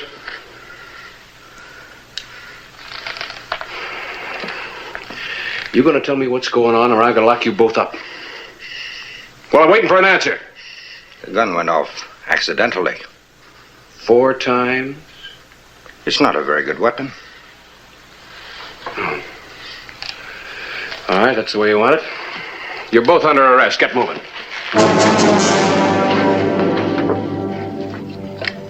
On the rare occasions when problems arose between Chinese citizens, they were invariably dealt with secretly, often to the annoyance of Tombstone's officials. I'll talk to Kwong first.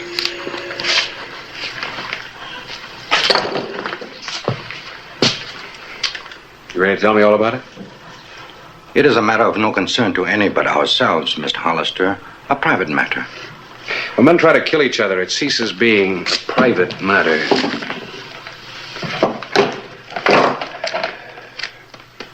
You been gambling? Did you save this out of your wages, maybe? Well, there haven't been any robberies or thefts reported in the last month, so I guess you came by it honestly. You get it back when you get out of jail. You cannot lock me up, Mr. Hollister. I did not do anything. Then why did Kwong try to shoot you? I do not know. He rushes into the room, yells I'm a thief, and then tries to shoot me. What about it, Kwong? This person was in my employ until a month ago. I treated him kindly and well. One day he does not come to work. That night I discover a goodly sum of money is stolen from my office. And Lum Chen is nowhere to be found in Tombstone. That is not true.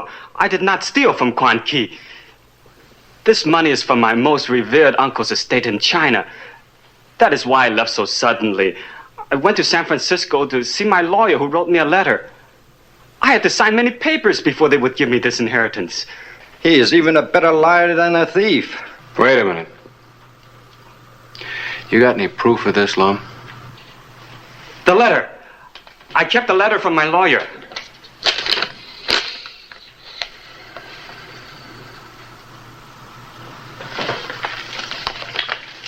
Looks like you owe Lum Chen an apology. This humble fool begs Lum Chen to forgive him for actions and words more suited to a braying beast. If this stupid one, that is myself, would have told the honor Quan Ki of his good fortunes, then Quan Ki would not have thought so badly of him.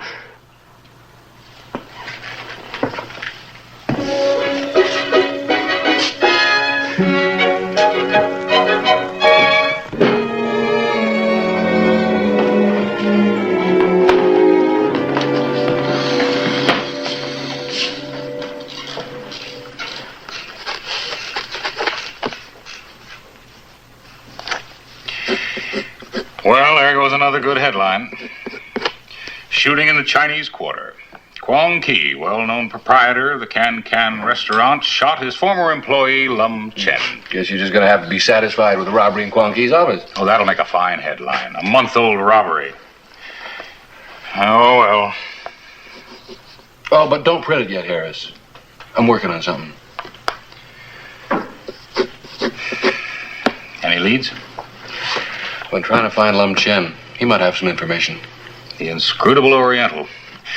Well, you'll have to admit they give the law less trouble than any other comparable area in Tombstone. True. Still, I got a job to do. I was down at Mary's boarding house. Lum wasn't there, neither was a girl. Well, he's probably taking her out for a moonlight carriage ride. East or west, a woman's a woman. Nothing like romance. They thrive on it. I wouldn't know.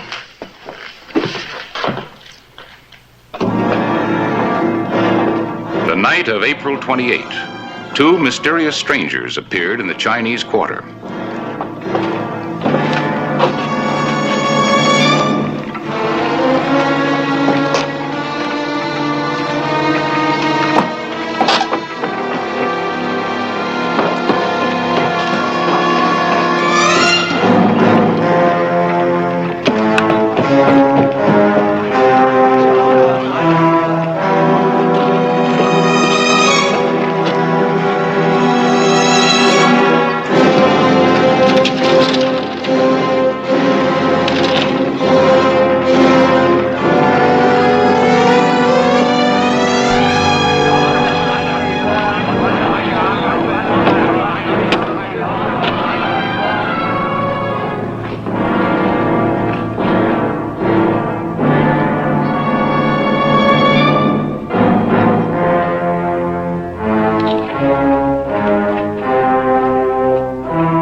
Quang Ki's Can Restaurant, one of the finest dining establishments in Tombstone.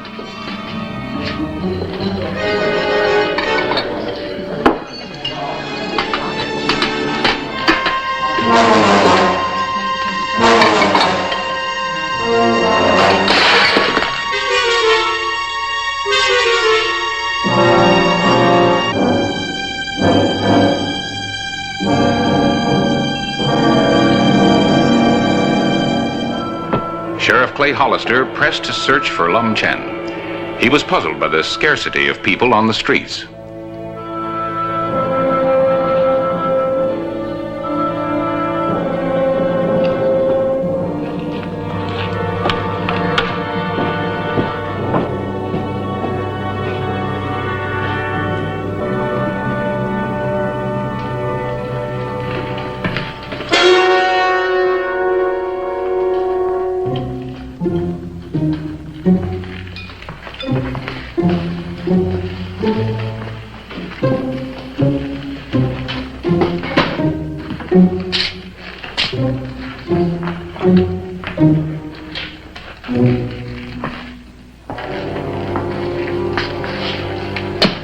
Who are they, Quang?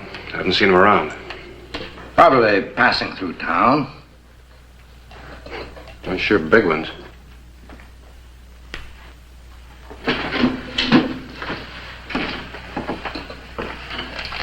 What's wrong? Wrong?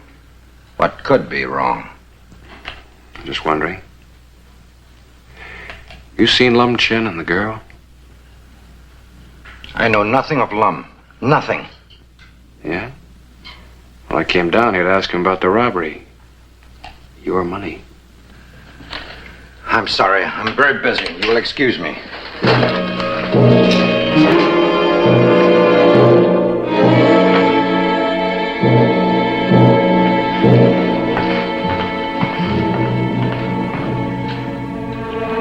The morning of April 29, 1889. The mystery deepened as Clay Hollister had not located Lum Chen and the Chinese girl, Mei Lun.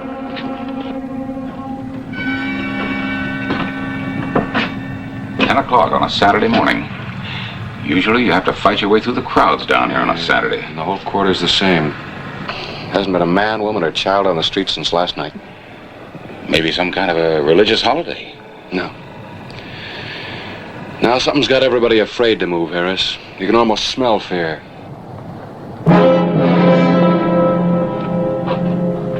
Well, there's a couple that aren't afraid to come out. Where? Over there in front of... Well, now they were there. Two of them. Big as houses. Dressed in black? Hard-looking types? Well, and you did see them. For a minute, I thought my eyes were playing tricks on me. This time, Quang Ki's going to tell me what's going on. You mind if I go along? No, maybe I better go by myself. hard enough to get anything out of him without having a newspaper man along. Well, let me know if anything turns up. I'm curious.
I'm glad to see you, Sheriff.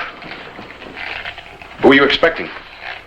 Is there something I can do for you, Mr. Hollister? Yeah, first of all, get rid of your bodyguard. I want to talk to you. Leave us. Why is my servant not a bodyguard? I want some answers, Kwong. What's going on in the quarter? Going on? I don't know what. Any more double talk and you're going to jail. For what? I have committed no crime. Disturbing the peace. Discharging a firearm within the town limits. Attempted murder on the person of one Lum Chen. Giving false information to an officer of the law. But why? I made my apologies to Lum Chen. He will not press charges against me. Well, if he doesn't, I will. You would do this to me? For no reason? About 30 seconds, unless you tell me what's going on. There's nothing to tell.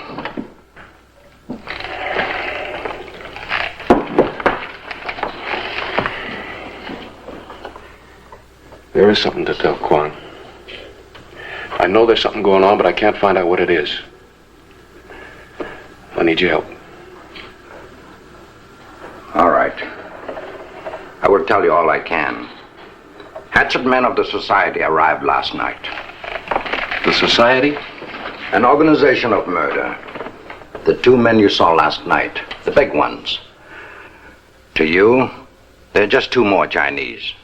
To us, they are messengers of death.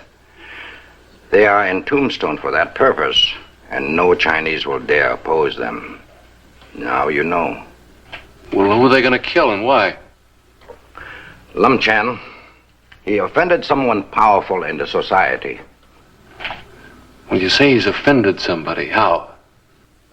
The girl was sent from China to be the bride of a very important man in San Francisco. The boat arrived early, and Chen met the girl before her escort arrived. It was, as your people say, love at first sight. It was foolish of them. They will die. Do you know where Lum and the girl are now? No, they have fled. What about the Tong men? No. Well, thanks for the information. What are you going to do? We'll go back to the boarding house. Somebody's got to know where Lum took the girl. It's no use. They will die as surely as the sun will set.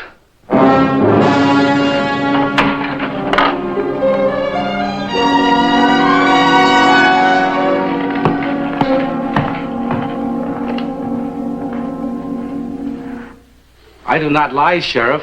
Mr. Lum Chen and his lady left with no word of where they were going. I would surely tell you if I knew where they were. Has anybody else been here asking questions about him? I don't understand. Well, it's simple enough. Has anybody been here asking questions about Lum and the girl? Oh, no. You are the first to seek them. I will tell you if others come. Yeah.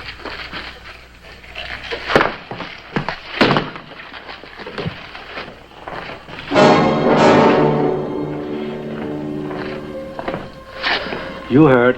I told him nothing. Nothing at all. Nothing.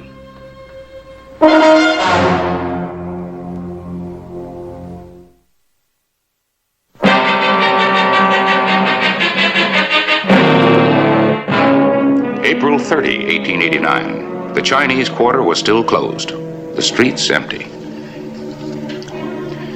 A solid wall of resistance, fostered by fear, met every inquiry throughout the quarter.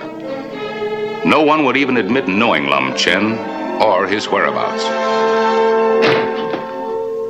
The night of April 30, 1889. Have some? Oh, no. We've scoured Tombstone and all the outlying districts. If the ground opened up and swallowed Lum and the girl and those two killers, it couldn't be more complete. Well, what makes you so sure they left the quarter? They might be right under our noses. Yeah, I know, but I can't go snooping into every closet and back room down there. Come on, drink it. I'm gonna get a blanket search warrant from Judge Mason and tear that place apart if I have to. Mason won't go for that, Clay, and you know it. You'll find them sooner or later. Just don't want to find them dead.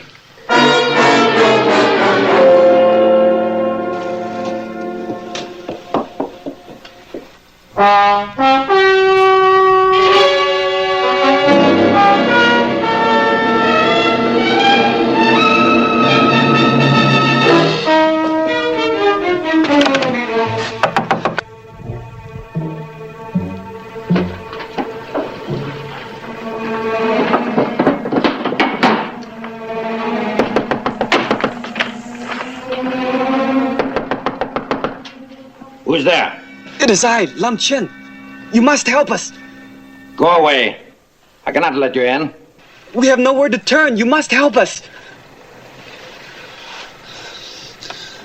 Is this the one who but yesterday asked my forgiveness for wronging me? The one who spoke words of friendship and apology? It cannot be. The honored person I speak of is a man of men who does not give words of friendship and then turn away in fear. Come, Mylin. It seems a cowardly jackal has taken the home of my friend. Come in, quickly.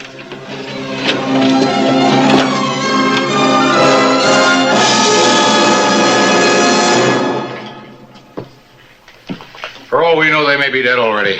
The killer's on their way back to San Francisco. Oh, I don't think so. What time is it, Harris? 20 after 3. You look tired. You better get some sleep. I'm all right. How can you help people who won't help themselves? Well, I guess it's not easy to break with 3,000 or 4,000 years of custom and tradition. There's gonna be a murder down there, and I don't know where to look. Well, I've got a paper to put to bed. I'll check with you the first thing in the morning. This scarf belongs to the girl. I saw it on her when Lum Chen brought her to the quarter. I have always been a friend of the society. I wanted to help you. A small reward would make this humble one largely happy. Surely the society rewards those who help. A small reward?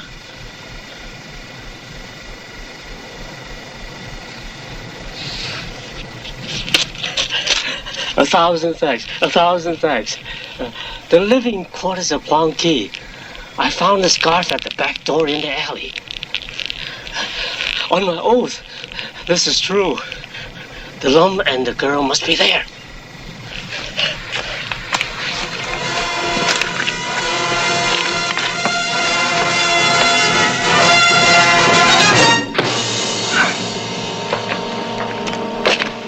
We must find a way to spirit them away quickly. I came to you for help to accomplish this. There's no one else. You weren't so anxious to help yesterday. We must seem very difficult at times. But it is not simple to break with traditions. Well, we got a few traditions ourselves. One of them's to fight back if somebody tries to push you around. Perhaps I was mistaken in coming here. No. Your mistake was trying to live in two worlds. Come on.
Thank you.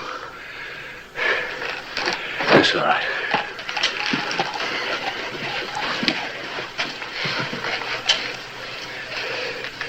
Is he dead?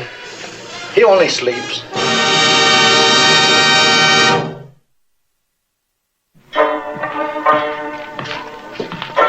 Oh, hello, Mr. Hollister. Lum? Lum?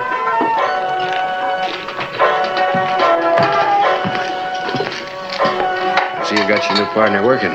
He's an excellent supervisor. Faintly, I recall he was not quite so good as a worker, but he's a fine supervisor. Would you like a delicious Mandarin duck dinner from a grateful Quan Ki? Oh, no, thank you, Quan. I came down to talk to you about the money that was stolen from your office. We seem to have forgotten it in the last couple of days. Oh, it's not important. In fact, I'm not at all certain it was stolen. Perhaps I lost it somewhere. I'm sorry to have caused trouble. Thank you for your interest. Small matter like a robbery. If it happened, we can handle it. No reason to take the time of a busy sheriff. All right. Don't let me hear any more shooting from the court. Is that clear? Is not shooting in town against the law, Mr. Hollister? Who would do such a thing? As we say, Hainishi Mjan Siu Pao. Oh, I give up. I just gotta learn how to speak Chinese. Which dialect, Mr. Hollister? There are more than 100, each virtually a different language from the others.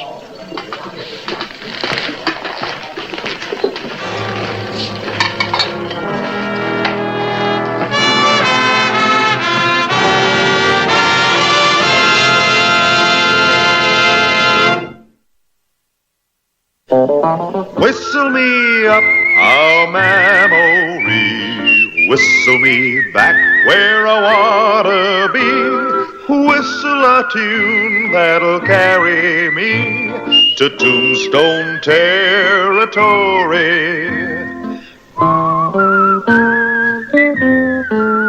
If your past has run afoul of the law, it's a handy place to be, 'cause your future's just as good as your draw in Tombstone Territory. Whistle me up a memory, whistle me back where I wanna be, whistle a tune that'll carry me to Tombstone Territory.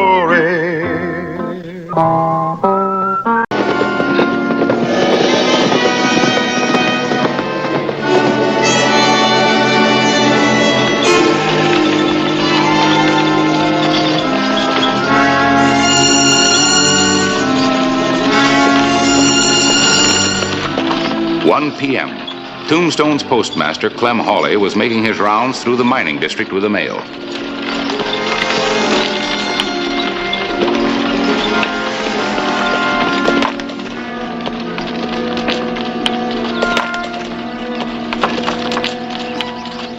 Ben Burnett. Didn't expect to see you out here.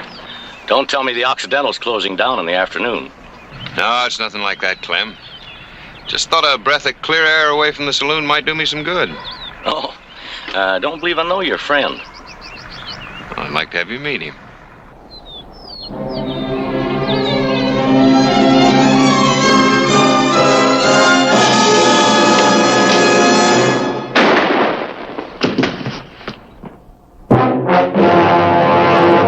An actual account from the pages of my newspaper, the Tombstone Epitaph. This is the way it happened, in the town too tough to die.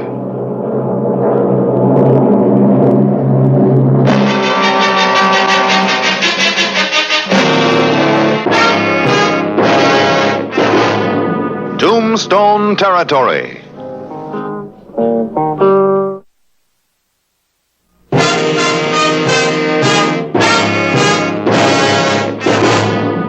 p.m., December 8, 1882.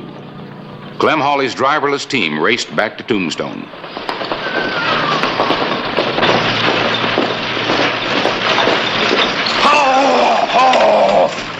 Easy, easy, baby.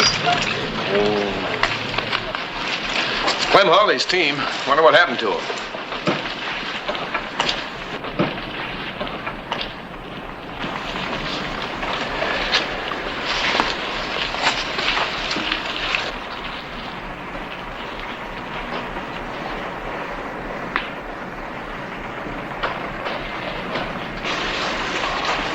Where's Clem? I don't know, Miss Holly.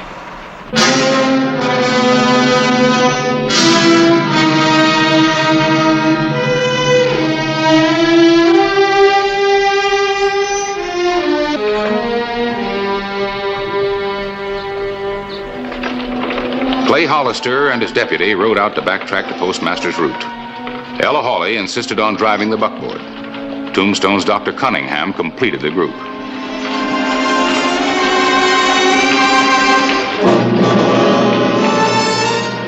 Ben couldn't have timed it any better.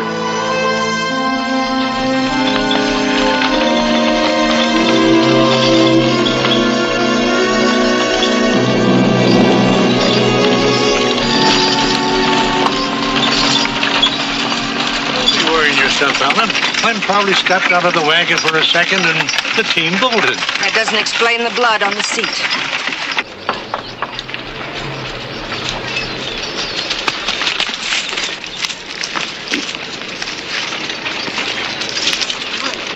Out of the mailbag, huh? Probably.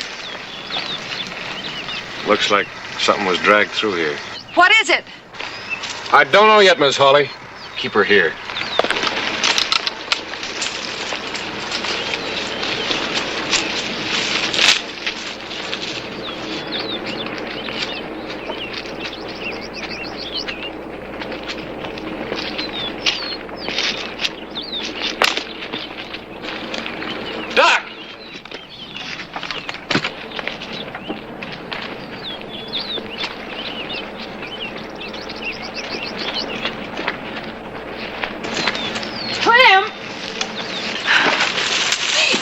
Is he going to be all right, Doctor? Ella, go back to the wagon.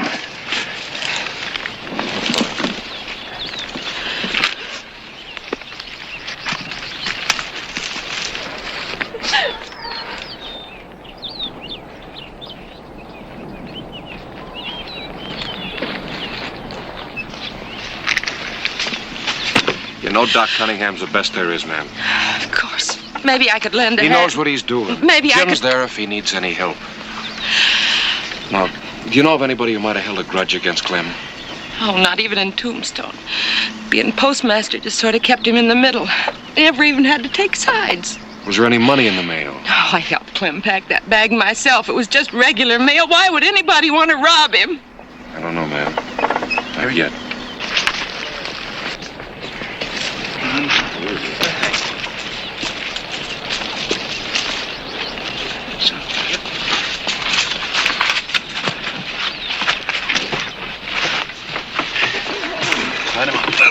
Up to me. Is he going to be all right, Doc? I don't know. I got a dig for the bullet. Hey, touch it.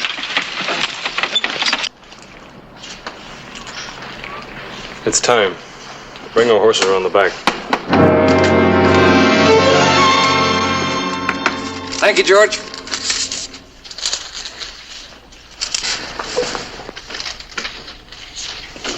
Don't move and don't turn around. Keep your hands down. Act natural. And don't get any ideas. Where's the mine payroll? The one that's ready to go on the stage. Don't turn around. Now, where's that payroll? It's in the safe. You've got just 5 seconds to open it.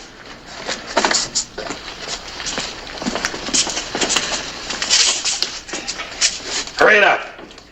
I'm doing the best I can. Keep your eyes on that safe if you want to live. I wanna.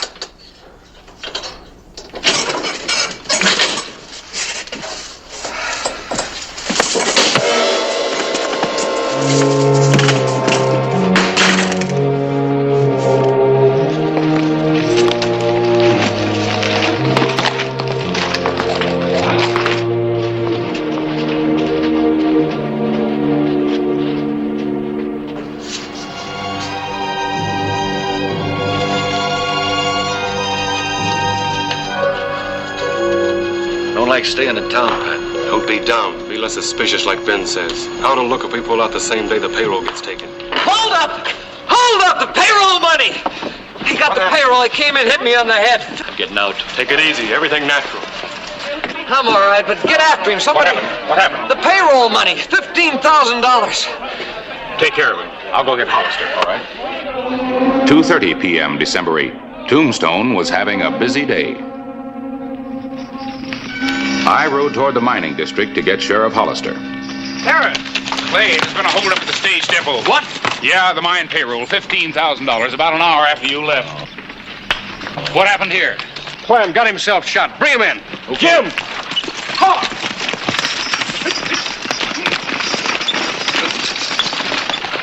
I don't know, Mr. Hollister. Never saw his face. Wouldn't let me turn around. He saw to that. Afraid you might recognize him. Means he could be local. You say he came in the back way? Yep, and there was the 15,000. All wrapped up and waiting for him. And it's the first time I haven't been with you till the stage came. That's right. Let's check outside. Had to be somebody in town, huh? Yeah, it looks that way. Whoever shot Clem Hawley was in on this too, I think.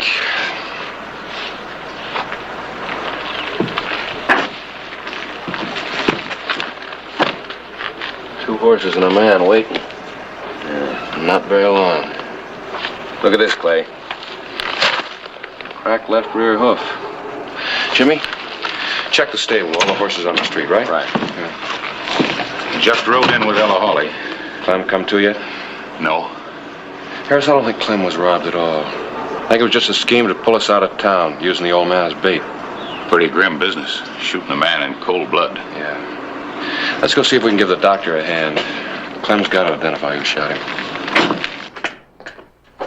How is he, Doc? It's hard to say. I got the bullet at 45. But he's hemorrhaged a lot. He's still in a coma. He's an old man, Clay. He may never come around.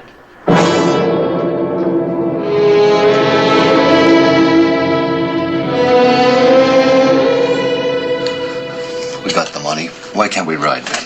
You'll ride when I say so. A few days, it won't make any difference if the three of you push on. We'll split the money then, too. The old man might talk, Ben. Then what'll happen to you two? I'm going to forget you tried to divide us, Rig. Didn't mean it that way, Ben. We're all in this together. It's just that we're all new to this thing, that's all. I know that. He might have a point, Ben. Maybe the old man will talk. Then why didn't you kill him? A little nervous, I guess. Never done nothing like that before. Unarmed old man. Maybe you don't want your share. No, nothing like that. All right, let's break it up.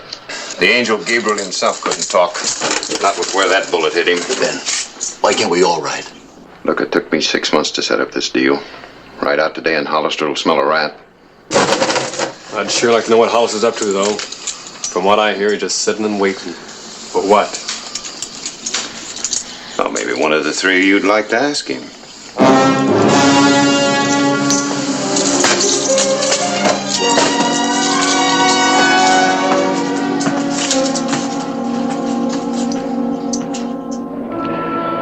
Clay's deputy methodically checked Tombstone's corrals and livery stables.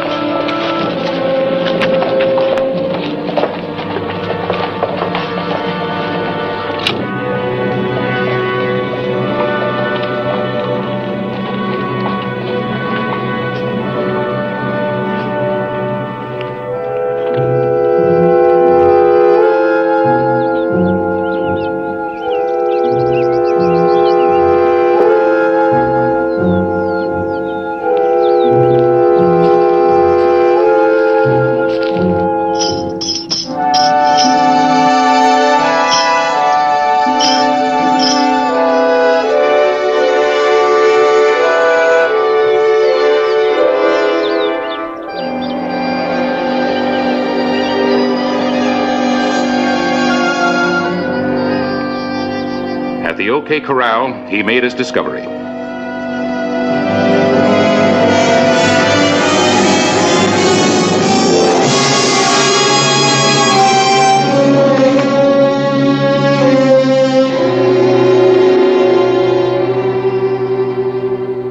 know how you feel about Clem, Sheriff. We all do, but you're sitting around here and getting the payroll back. What should I be doing, Ed? Leading a posse? It'll be better than you're sitting around here. Where do I pick up the trail? You gonna tell me?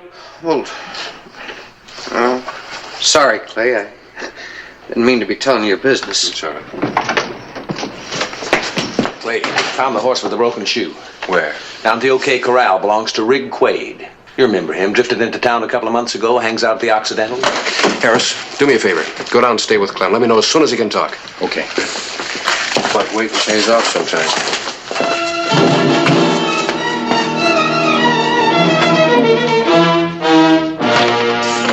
December 11th, 2 days after the robbery, Clay Hollister had a lead.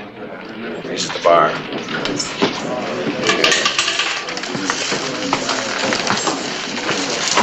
Greg, I want to talk to you.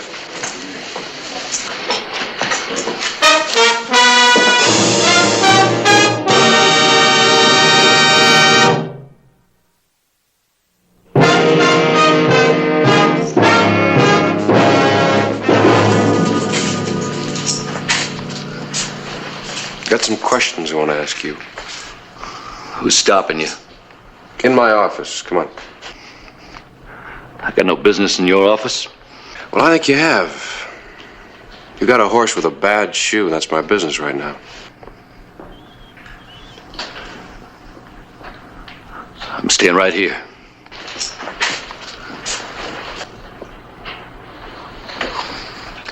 One way or another, you're going.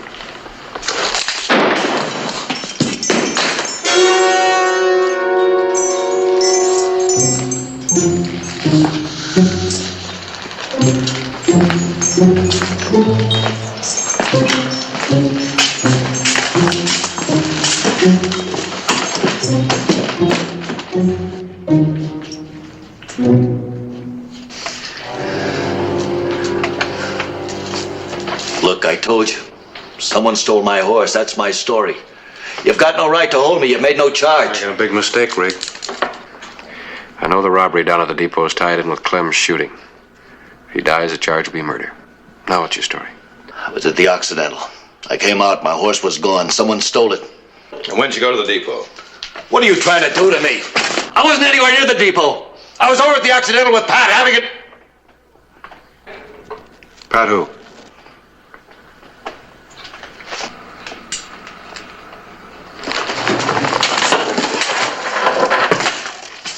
Pat who? I'm through talking, Sheriff. All right, Jimmy, let him.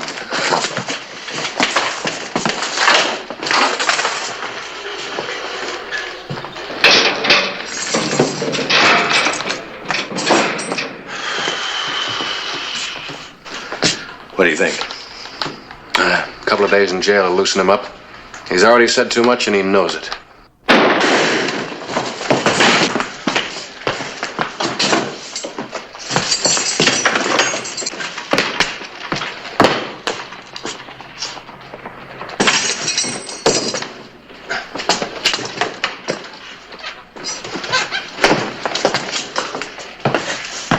How is he? You got it plumb center, Clay. Anything out there? Nothing. Clem's just got to talk. That's all we really got. That and somebody named Pat.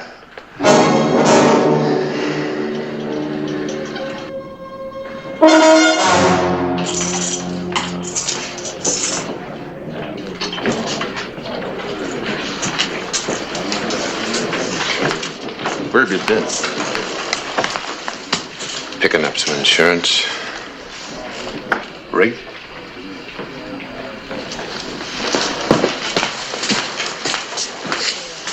Ben was right. Rig would have talked. That makes it 5,000 apiece now. Unless the old man pulls through.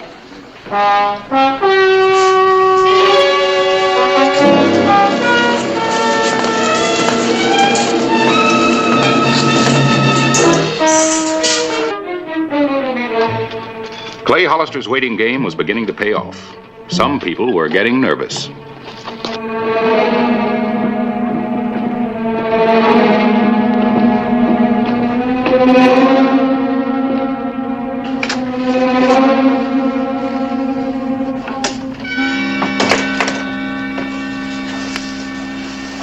Hi, Doc. Oh, Clem. The whole town's asking about old Clem. How is he? Touch and go. Oh, that's too bad. Clem won't talk again, I hear. Too early to say. I see. Well, I'll let his friends know how he's doing. See you, Doc. Sure. Bye, Pat. Thanks, Doc. Yes, Clay? Chances any better, Doc? Frankly, Clay, I can't figure what's keeping him alive. Hasn't said a word. Nothing. Hasn't opened his eyes. Just hanging on the brink all day. Doc. Oh, another crisis. One of many. Clem's as tough as an old crow. Listen, Doc, I better come back later. I want to talk to Mrs. Hawley when she's feeling up to it. Okay.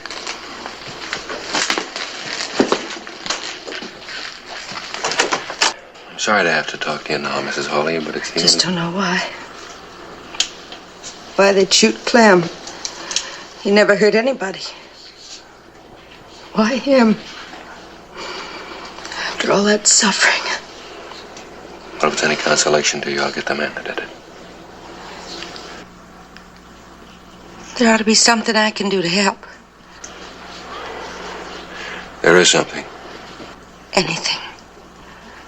I won't rest easy until whoever shot Clem pays the price. I'll do anything. It's a long chance, Mrs. Hawley. But it is a chance.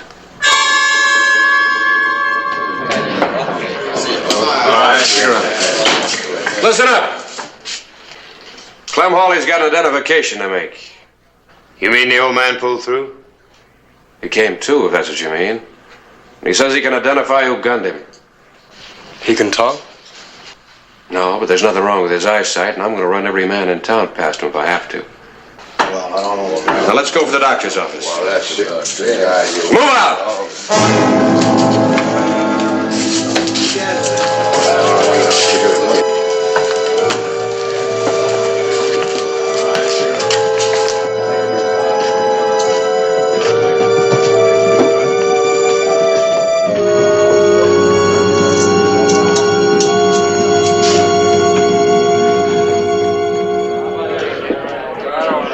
Come around in the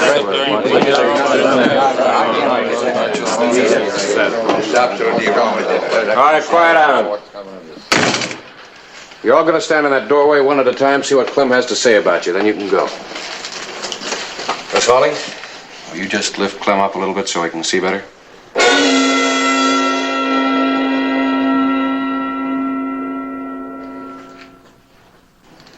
Thank you.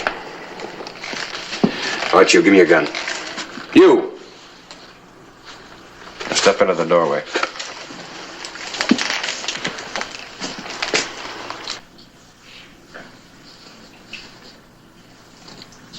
That the man, Clem? No, Sheriff. Next man.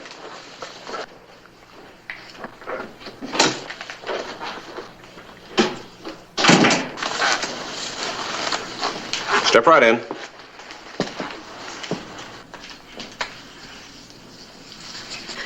Take your time, Clem. You think about it. Is that the man? No, Sheriff. Next man. You. Take a careful look at this one, Clem. Careful.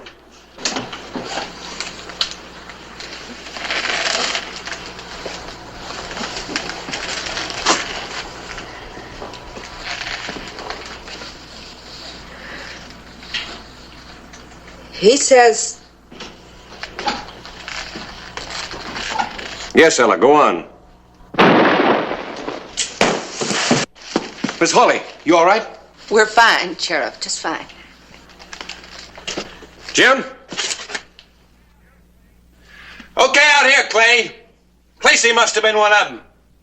But he ain't gonna do any more ambushing. Clacy. All right, Pat. Step right in. You're not through yet.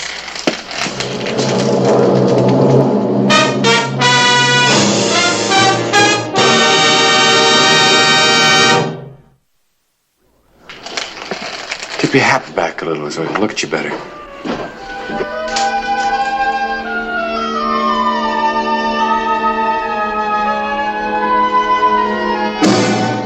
Well, Mrs. Hawley, what does Clem think?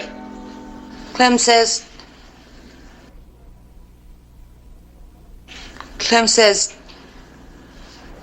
that could be the man. She don't know what she's talking about. I wasn't even there. Clem says that could be the man. She's crazy. He had Casey shoot the old man. Shut up! I didn't do no shooting. I was at the depot. You fool are just guessing. All right, Jimmy. Take our boy here over to the office where he can keep on talking. Get...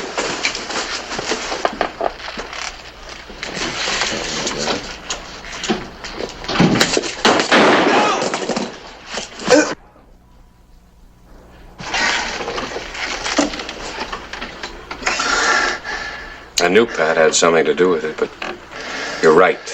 I didn't know how much. Thanks, Mrs. Hawley. Clem would have expected it of me. Would have.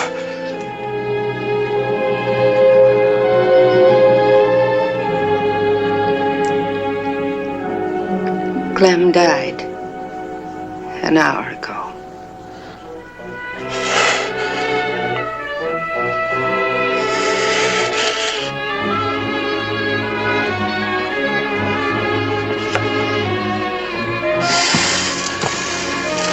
Let's go. Go on. Run over here and I'll fix you up. That's the way it happened. In a town too tough to die. Whistle me up a memory, whistle me back where I wanna be, whistle a tune that'll carry me to Tombstone Territory.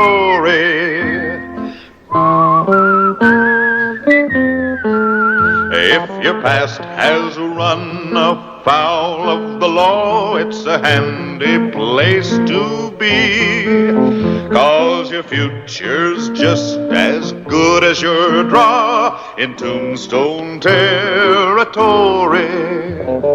Whistle me up a memory, whistle me back where I wanna be, whistle a tune that'll carry me to Tombstone Territory.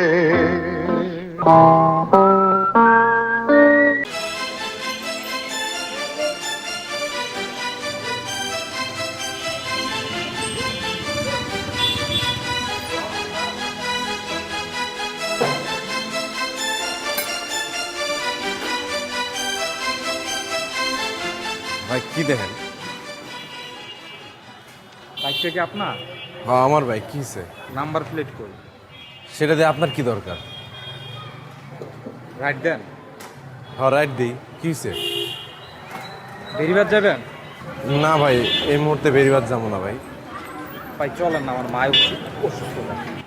ভাই আমার right শেষ, আমার পোলার আছে জন্মদিন, আমার তাড়াতাড়ি বাড়ি যাইতে হবে, আমি যাইতে পারবো না। তো আপনি আর একটা রাইড দেখেন, এ নিয়ে যাবে আপনারে।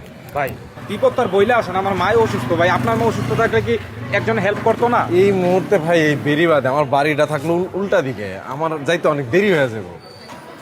ভাই একটু স্যাক্রিফাইস করেন না ভাই, আমার মা অসুস্থ, আপনার মা অসুস্থ থাকলে কি আপনি করতেন না? আরে একটু বাড়াই দেবো ভাই, চলেন ভাই। আরে এই সময় বেরিবাদ কেমনে যাবো ভাই? আয়া না, আমি তো আপনার সাথে যাইতেছি ভাই, আমার একটু নামাই দিয়ে আসেন, খুব দরকার ভাই। চলেন ভাই।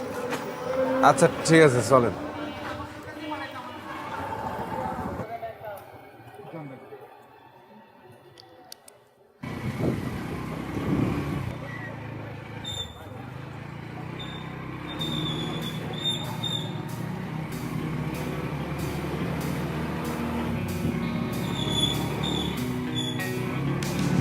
ভাই কোন দিকে?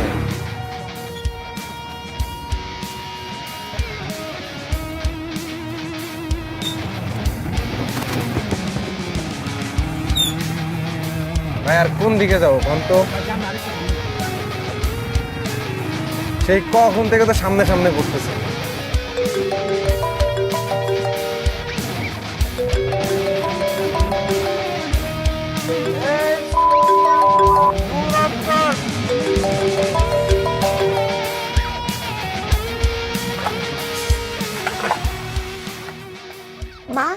শফিককে ডাক দাও। এখন অনেক রাত হয়েছে। তাহলে একটা কাজ করো, ওর জন্য একটা কেকের পিস রেখে দাও। আচ্ছা রাইখা দিব না, কাল সকালে তুই দিয়ে আসিস। মা মোমবাতি কই? মোমবাতি আনতে তো ভুলে গেছি একদম। তাহলে কাজ করো, বাবাকে আনতে কইয়া দাও। তোর বাপ কি জানে যে কেক কিনে নিয়ে আসছি? আচ্ছা আগে আসো, তারপরে দোকানে পাঠাবো না মামা। তাহলে একটা কাজ করি, আমি নিজে গিয়ে নিয়ে আসি। ছোট মানুষের রাতেবেলা বাইরে যাওয়া নিষেধ তোরে শিখাইছি না? তাহলে আবার একটা কাজ করো, বাবাকে ফোন দিয়ে কইয়া দাও বেলুন আনতে, আর বলবা যে তাড়াতাড়ি আসতে। আর একটু অপেক্ষা করি, হ্যাঁ, তারপর কমুনি।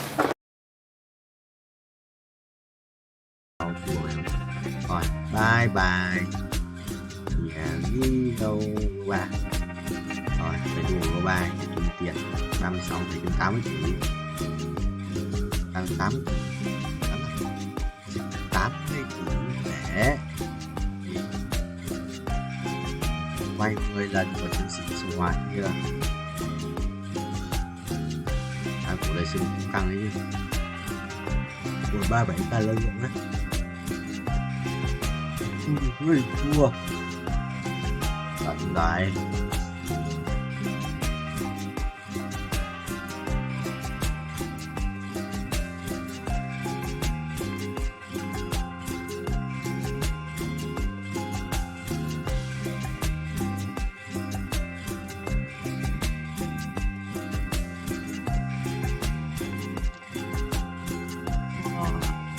Xong rồi bà bay 36 bời cái bước lại nha.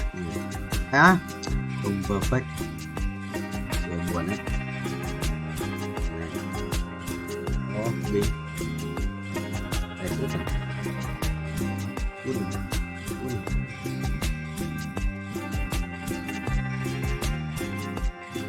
Chị uống xong đấu à?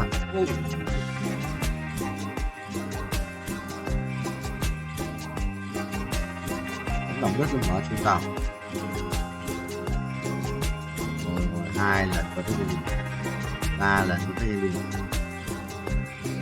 4 lần, 5 lần, 22 tiền sắp được nước màu này 39 1 tỷ năng lượng giống ngoài ở đây ạ, theo 1 tỷ năng lượng giống nhỉ.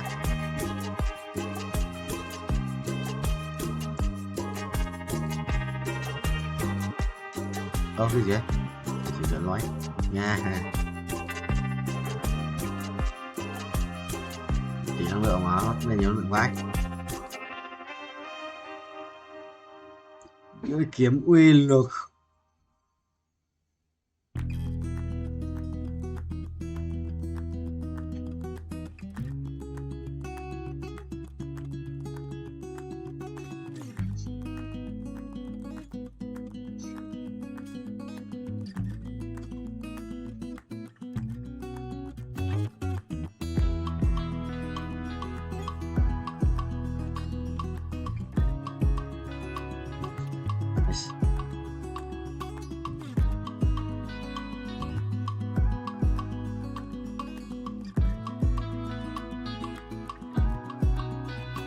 Ui.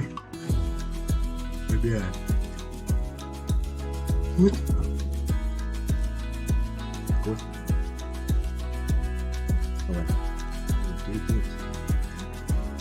মজা হয়েছে? অসাধারণ হয়েছে। এই এ মেয়ে কি করে? ওই তুই ওরে দেখ চমকাই উঠছিস কেলা?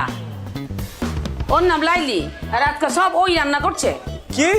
হ্যাঁ আম্মা জান, আমার পোলা কথা কইছিলাম না? এরকম জঘন্য রান্না আমি জিন্দেগি দেখাই নাই।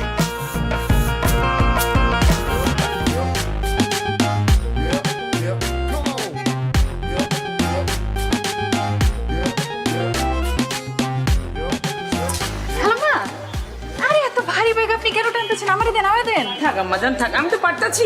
সমস্যা না, আপনার বাসার সামনে না, আমি আগে দিতেছি, চলেন। তুমি কেঠা মা? আমি তো চিন্তা পারতেছি না, কোনখানে বাসা? আমার সামনের মহল্লা বাসা। আমার নাম লাইলি। ও লাইলি, তুমি কি আমারে চিনো? জি না খালাম্মা, আসলে আপনি তো আমার মায়ের বয়সী, বুঝছেন না? তা আমার মা যদি এরকম বাজারের ব্যাগ টানতো আমি তো দিতাম না, আমি লয়ে নিতাম। ও আচ্ছা। তো খালাম্মা আপনার কোনো পোলা মায়া নাই? আছে তো, আমার একমাত্র পোলা আছে। তো চ্যাংড়া পোলা থাকতে আপনার বাজারে যেতে হয় গেলা? তুমি যে কি কও, তুমি কিন্তু খুব ভালো কথা কইছো। আমি আসলে বাসায় দিকে তো মাঝে মাঝে নিজে হাট বাজার করি। তা আম্মা জান, তুমি কেমনে জানলা আমার পোলা চ্যাংড়া? ও, আপনার বয়স দেখে আন্দাজ করছি আর কি, আপনার পোলা চ্যাংড়াই হবো। এইটা আপনার বাচ্চা? হ্যাঁ, এই যে আইসা পড়ছে, আমার বাসা আইসা পড়ছে। চাও, তুমি এত কষ্ট করছো, একটু চা পানি খিলাও। না না, আজকে না, খালাম্মা আরেকদিন আসুন। আচ্ছা।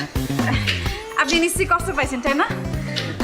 কষ্ট পাইলে মানে আপনি কইছেন আমারে, আমি যদি না যাই তাহলে তো খারাপ দেখে। তো আজকেই যাই তাহলে। চলো।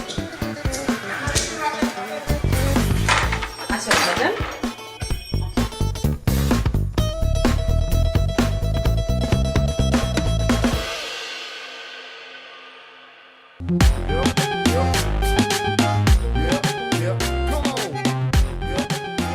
বাহ, কি আম্মা জান? আপনার বাসা খালাম্মা খুব সুন্দর, আপনার বাসা। ও, আমি তো ভাবতেছিলাম তুমি আমার ছেলের কথা কইতাছো। মাশাআল্লাহ, আমার ছেলে সুন্দর আছে না? আছে আর কি, ওই আছে। আচ্ছা আম্মা জান, তুমি কি খাইবা? তোমার কি পছন্দ? আপনার পোলাই কি পছন্দ করে? ও তো যা পায় তাই খায়। যা পায় তাই খায়, তার অবশ্য দেখে বোঝা যায়। কিছু কইতাছো? না খালাম্মা, কিছু কইতেছি না, মানে কইতে চাইছি যে সবার তো একটা প্রিয় খাদ্য থাকে, তারটা কি? হ্যাঁ আছে তো, গরুর গোশত। গরুর গোশত পাইলে তো মাথায় ঠিক থাকে না, খুবই পছন্দের। আচ্ছা কইতেছেন, আমারও গরুর গোশত খুব পছন্দ। ঠিক আছে আম্মা জান, তুমি বসো, গরুর গোশতে রান্না করবো, দুপুরে সাথে মিলে একসাথে খামু। আরে আমি এখানে একা একা বসে কি করবো খালাম্মা, আমি যাই আপনারে সাহায্য করি একটু। মাশাআল্লাহ, কি লক্ষ্মী মাইয়া। আসো আসো।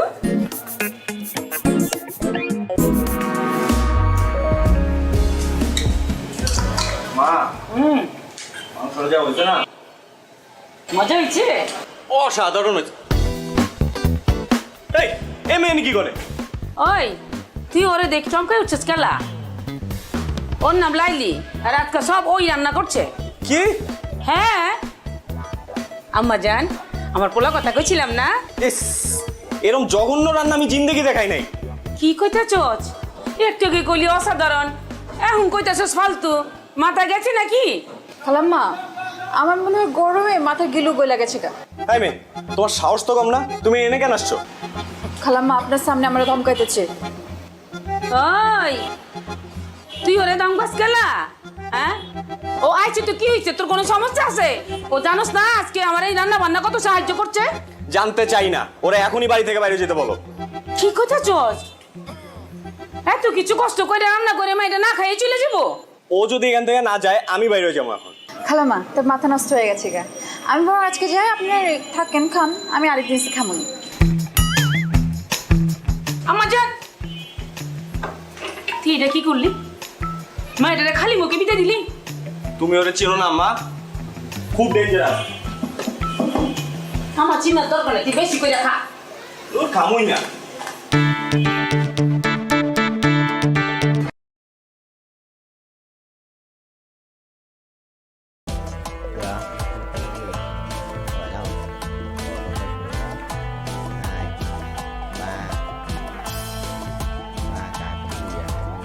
Viên Minh bao nhiêu? 5 mở, ủa 50%. 35 mở.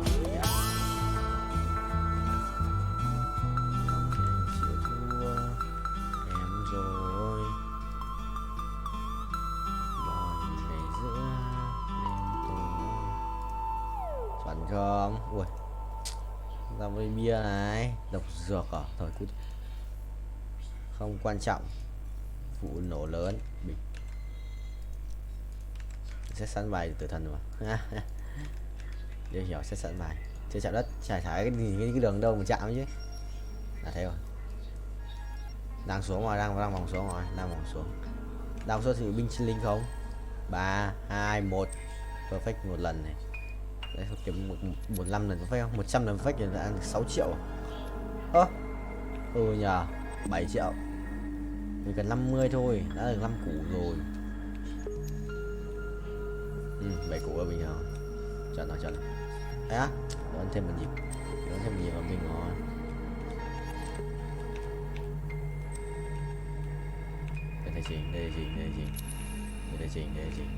Đây chỉnh.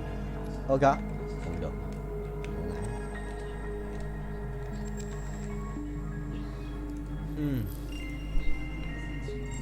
Mất kiếm mà. Cổ không mất áo luôn. À? Nhớ con gì? Phải lấy găng tay. Đây để thay. Rồi 1, 2 lần. Thế là 30% à? Xem bao nhiêu nhá. 30% mình cũng gần 5 củ ấy. 40 củ à? 2 lần được 10 củ nữa. Thì ảo điếc. Let's go.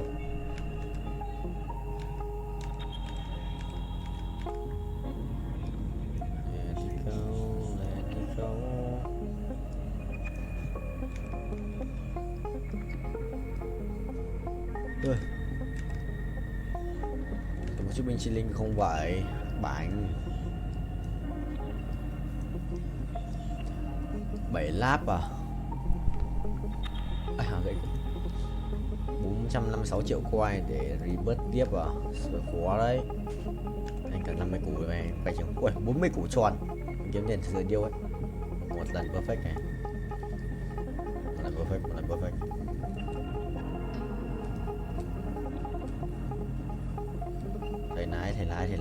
Thầy lái. শুনেন, কালকের খেলায় আপনি হারবেন। বাবা, confidence দেখছো মেয়ে? যদি না হারছেন তাহলে কিন্তু বললাম এটা দিয়ে আমি আমার হাতে আপনার নাম লিখুন। মানে তো তখনই বুঝবেন যখন এটার দায় আপনার উপর পড়বে। সমস্যা থেকে ওই দিনকার তোরে হাত খরচের লেগা 5,000 টাকা দিয়েছিলাম। আবার টাকা কি গাছে ধরে? আব্বাজান, আপনি তো কত টাকাই কামান, 5,000 টাকা দিলে আপনার কি হয়? আমি আপনার একমাত্র আমার মাইয়া, তো আমার পিছনে খরচ করবেন না, কার পিছনে করবেন? আমার একটা কুর্তি পছন্দ হয়েছে, ওই কুর্তি আমি কিনতে চাই। কুর্তি মূর্তি লেহেঙ্গা ওড়না এসব দিয়ে তো ঘর বইরে গেছে, হাঁটুনের বি জায়গা নাই। মন চায় তোর এগুলা নাইজেরিয়া, বুলগেরিয়া আর উগান্ডায় পাঠাইয়া দিই। আচ্ছা, এত কিছু কিনার দরকারটা কি? কি করতেছেন আব্বা? একটা শখ করছি, শখের দাম লাখ টাকা। শখ যদি না মিটে তাহলে এই জীবন রেখা লাভ কি? আপনি যদি আমার টাকা না দিচ্ছেন তাহলে কিন্তু আমি কয়ে দিলাম, ব্লেড দিয়ে হাত কেটে নাম লেখা ফেলাম। আচ্ছা, ব্লেড দিয়ে এই কুর্তির লেগে হাত কাটানোর দরকার নাই। আমি বাইরে যাওয়ানোর সময় তোর টাকা দিয়ে যাব। থ্যাংক ইউ আব্বা।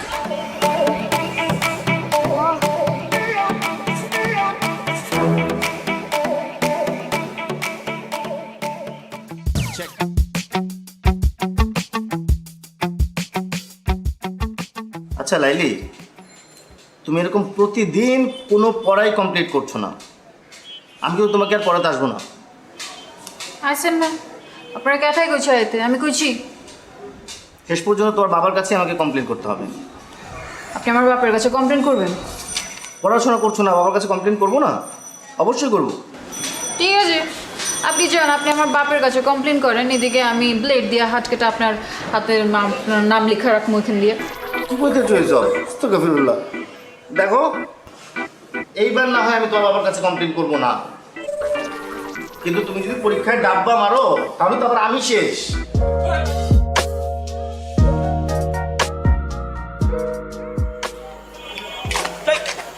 ও তুমি ডরাইছেন? ডরাবো কেন? মাকে এরকম আটকা মায়া মনের সামনে চলে আসলে তো একটু চিন্তা লাগেই। আর কালকে আবার তোমার মামার সাথে চ্যালেঞ্জ, বললাইছো শেষবার মতো চুল দাঁড়িয়ে আশ্রয় আসতে। শুনেন, কালকের খেলায় আপনি হারবেন। বাবা, কনফিডেন্স দেখছো মেয়ে? যদি না হারছেন তাহলে কিন্তু বললাম এটা দিয়ে আমি আমার হাতে আপনার নাম লিখুন। মানে তো তখনই বুঝবেন যখন এটার দায় আপনার উপর পড়বে। সরেন। আরে ভাই, নাম লিখবা মানে? কি মুসিবতে বললাম, জিততে না পারে এখন 2 নাম্বারই।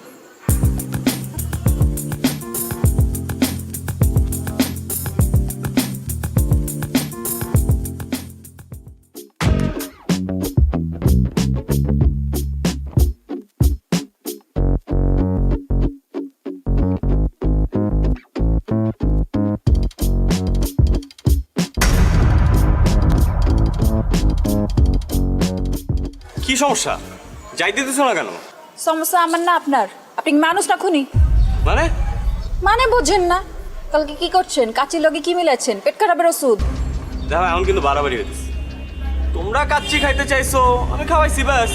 আর কারো যদি পেট পাতলা হয়ে যায়, কেউ যদি হজম করতে না পারে, সেটা তো তার সমস্যা, আমার না।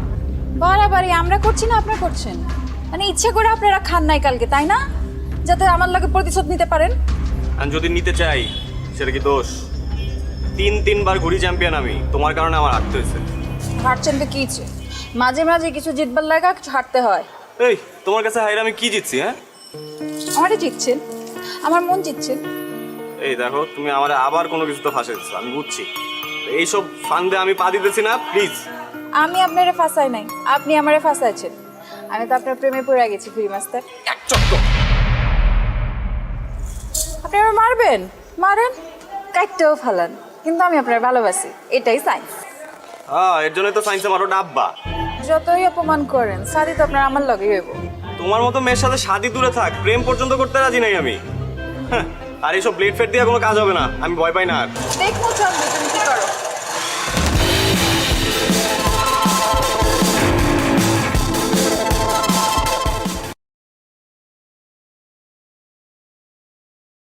May mắn rồi nên điện từ bao nhiêu quay được người thôi, phải có may mắn cơ mới thích lâu lâu.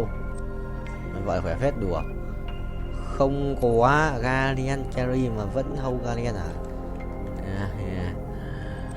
Thực sự là cầu nguyện không vậy? Thực sự là cầu nguyện ra Guardian không? Cái thằng lái xe này, lái xe bay rồi, xe bay nhưng mà vẫn cần bánh. Sự nhón không? Nhón đó, mày nhón không? Ui Galio rồi, what the hell? Ui nói ở kia thì không có tập chơi Galio rồi, để Galio ngoài chưa cần lắm. Cũng xịn đấy, nhưng mà thiếu xe lát, nhận được xe lát nữa là xong.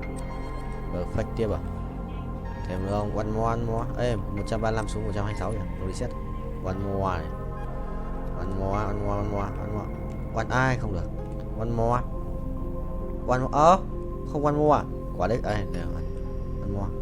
Two more. Hai Sibasikira. Nope. Mày bay 54 à? Thực sự là 5 củ ấy, nên là 50%. Quay đều. Cái gì đấy? Không skip được, quên mất. Coi này về qua kia thì bay thì kiếm tiền G-Bird quá mạnh. Ra một tuổi mà rồi lên go 4, cứ chỉ go 4 cho tôi vậy, chôn tôi à?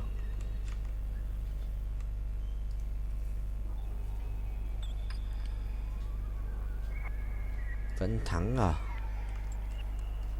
Sự bay là tỷ vong. Anh ác quỷ rồi, hóa ác quỷ rồi. Từ ngày em đi anh hóa thành ác quỷ Ride a Car Simulator. 22 củ à? Anh sẽ bay được tầm 400 củ, 450 thì mới lên cấp tiếp theo được. Sự bình chi linh ấy. Nhanh mà nhẹ, ui bay nhanh đét, tốc độ sự vua. Tốc độ sự vua ấy, tốc độ của sự một đẳng cấp Pro VIP. Chuẩn không vậy? Thắng là không vậy? Rồi còn mỗi quân cho gát sẽ làm chi? Còn mỗi cho gát làm chi? Cho gát 2 mũ thích nghi à? Làm chi? Ui thổi đau phết, đùa. Ê, nó thắng được cái cút đấy. Ê, nó thổi chết Zone này.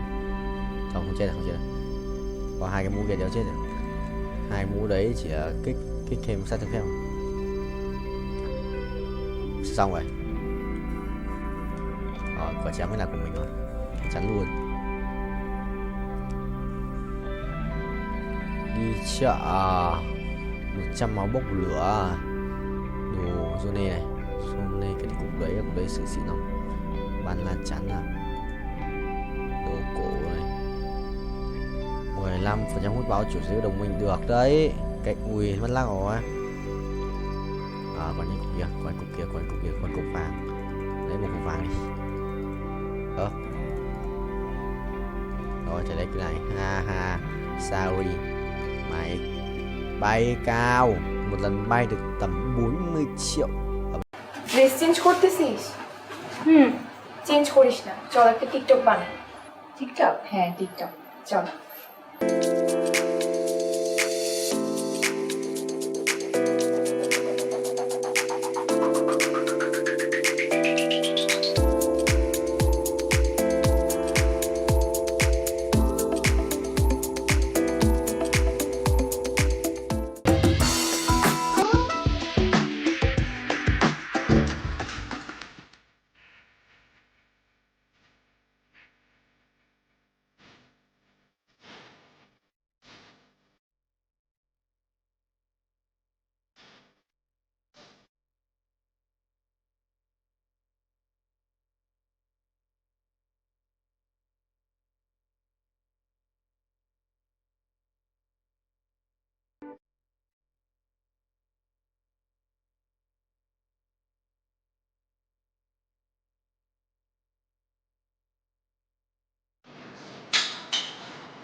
Sir normal আছে pressure, নিচেরটা 80, উপরটা আছে 120। ঠিক। Thank you. খামটা দে।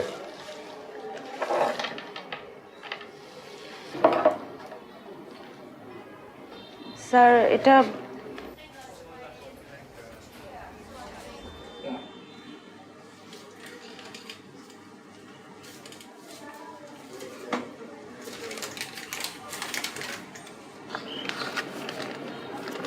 কি আশ্চর্য দেখছিস, 1000 টাকা দিল প্রেশার মারতে। তাও তুই জানিস উনি কে? উনি শহরে অনেক বড় ধনী লোক।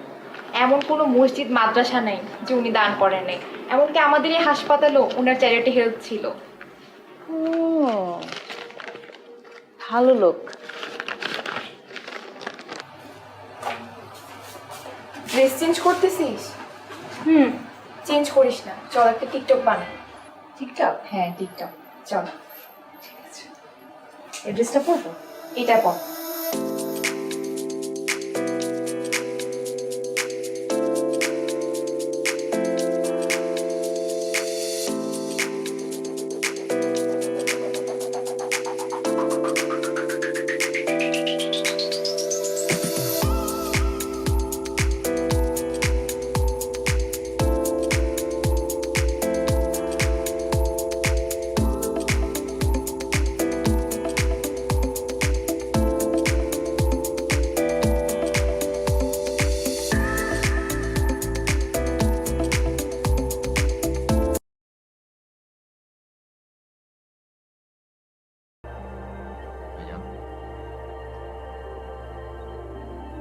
Rồi, quần này quỷ nhờ. Theo số gắt không? Lúc nó thật ở đầu đấy. Qua đi, còn yêu cháu rồi, anh cần đi qua đấy. Hai này làm một đại đất cần hai này rồi. Cần đôi chặt đại đất hai đồ xịn đôi chặt. Cần đôi. Rồi sẽ bét cũng bay trời mấy ông bay. Nhớ là muốn tiền nào 2% mà ra thì này thành rất là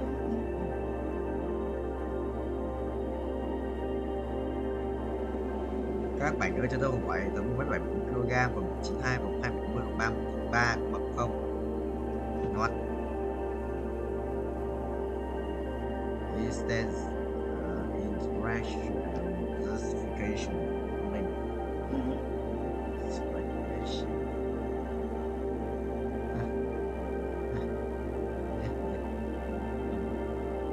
Đéo ơi.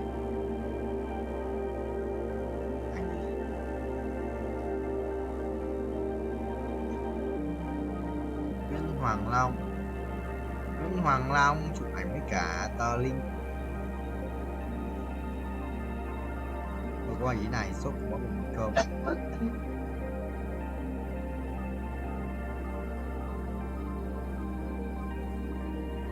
Giật cơm.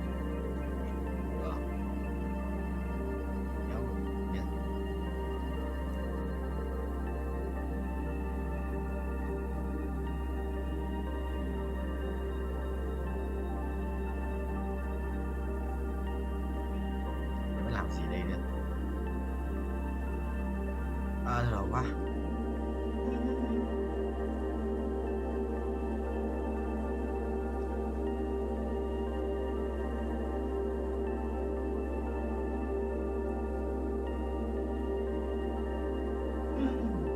Gì thôi, chưa.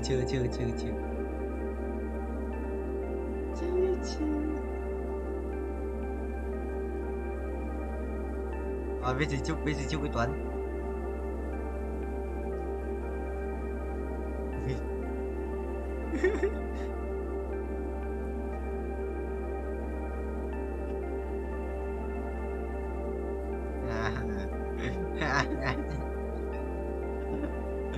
Tao bữa nay sẵn à, có là Tuấn Bảo.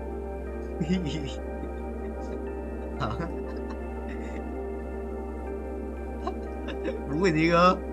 Mày bú cái gì?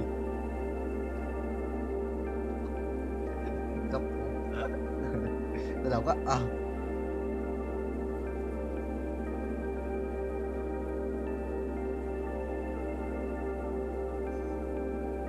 ra quân cảnh vậy thậm chí một lúc vui ơi tiêu sao thua mỗi dòng lính ạ, từ đầu thắng hết anh cần một quân một nhân khác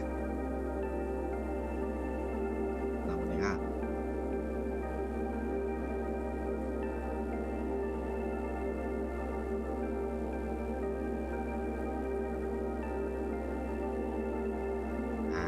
quay góc làm việc ấy, quay góc làm việc. Đây rồi, đấy, nó quay là đây là cái máy mà bố quay YouTube. Bố quay, đây là cái máy mà tao quay YouTube với cặp màn hình các kiểu giới thiệu hết như quảng cáo.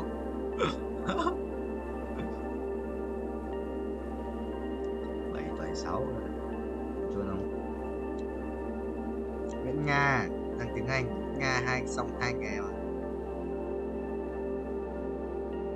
Nó bảo là ở trong ấy rồi, ở trong season này quá, nó cho mấy quả trứng này. Đâu? Hôm anh mở trứng nó xong rồi, mở trứng không biết tại sao xong rồi.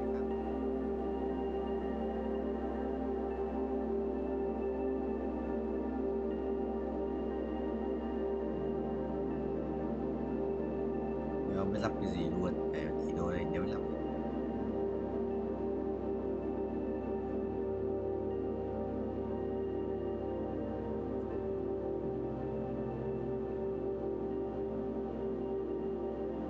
rồi là Tạ Quyên Vũ một lúc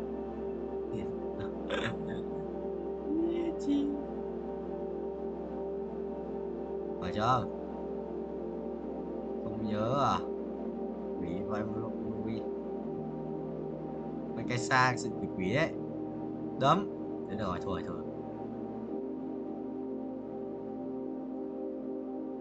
cho thầy bú với đầu quá.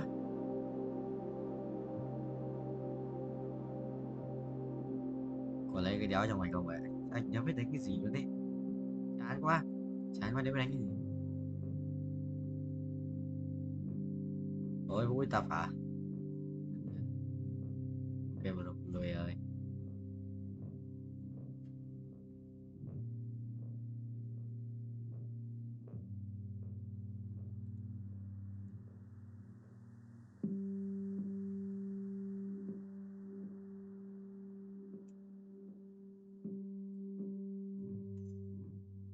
Sao ra ngoài đấy nhìn mày đi về thằng Dương quá. Check. Chỗ này đi về thằng Dương này thôi, xoay bài.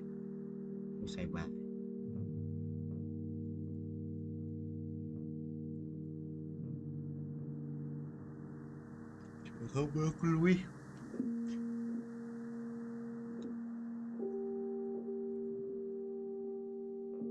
Tao đánh chán quá rồi, tao đây mới đánh cái gì giờ ra con muốn tiền đánh con đấy mà. Giờ tao đợi tao cứ nháp môi xong rồi tao có gì đánh con đấy, đánh cái bài đấy. Đây quan của bài rồi đánh cái ấy luôn.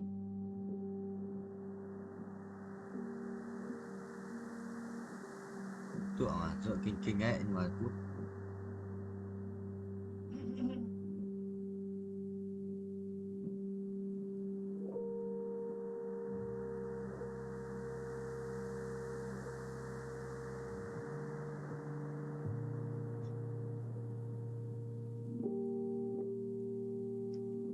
Đặc biệt là loại huy hiệu thật dừng không.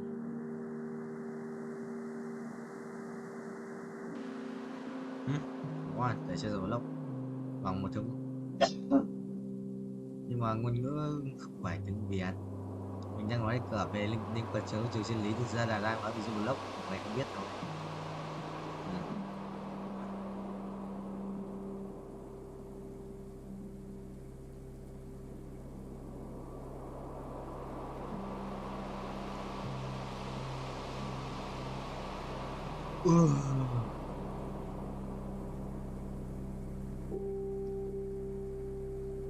Còn không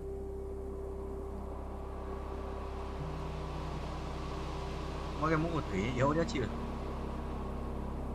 rồi, được 2 chiếc.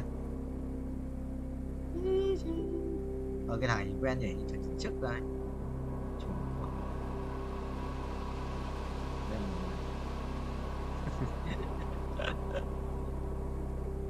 phải không?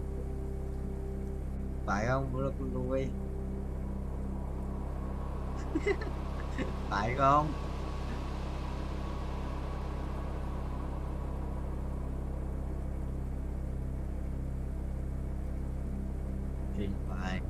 Kinh vậy chào.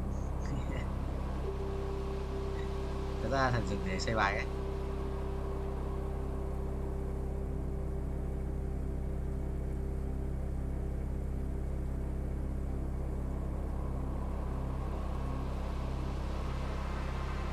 À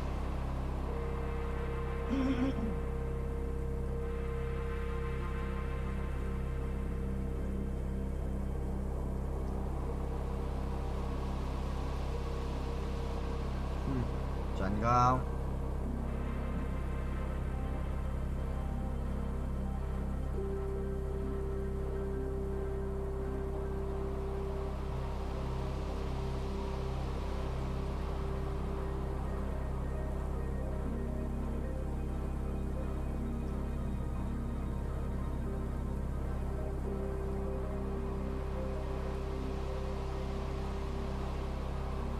Chị Na đây không có chị Na đâu à. Đi tù mày, đi tù mày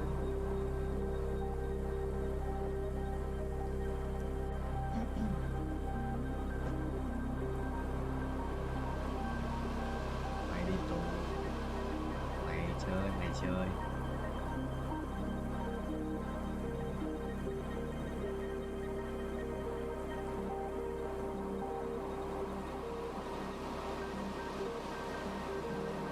hai ba bốn năm mày đi tù.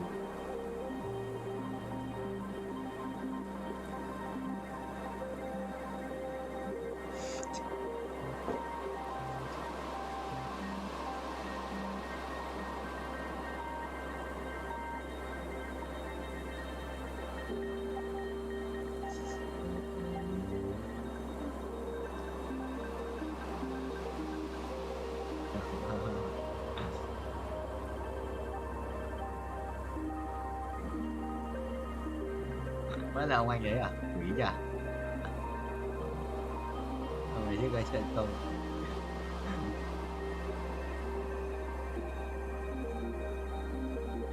Yêu me thằng ngon à. Yêu me thằng ngon à.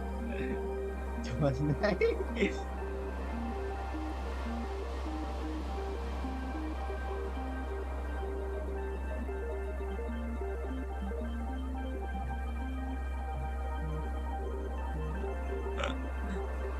Rồi.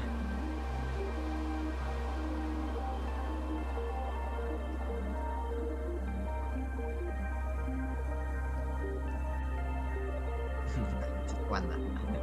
Để cho nó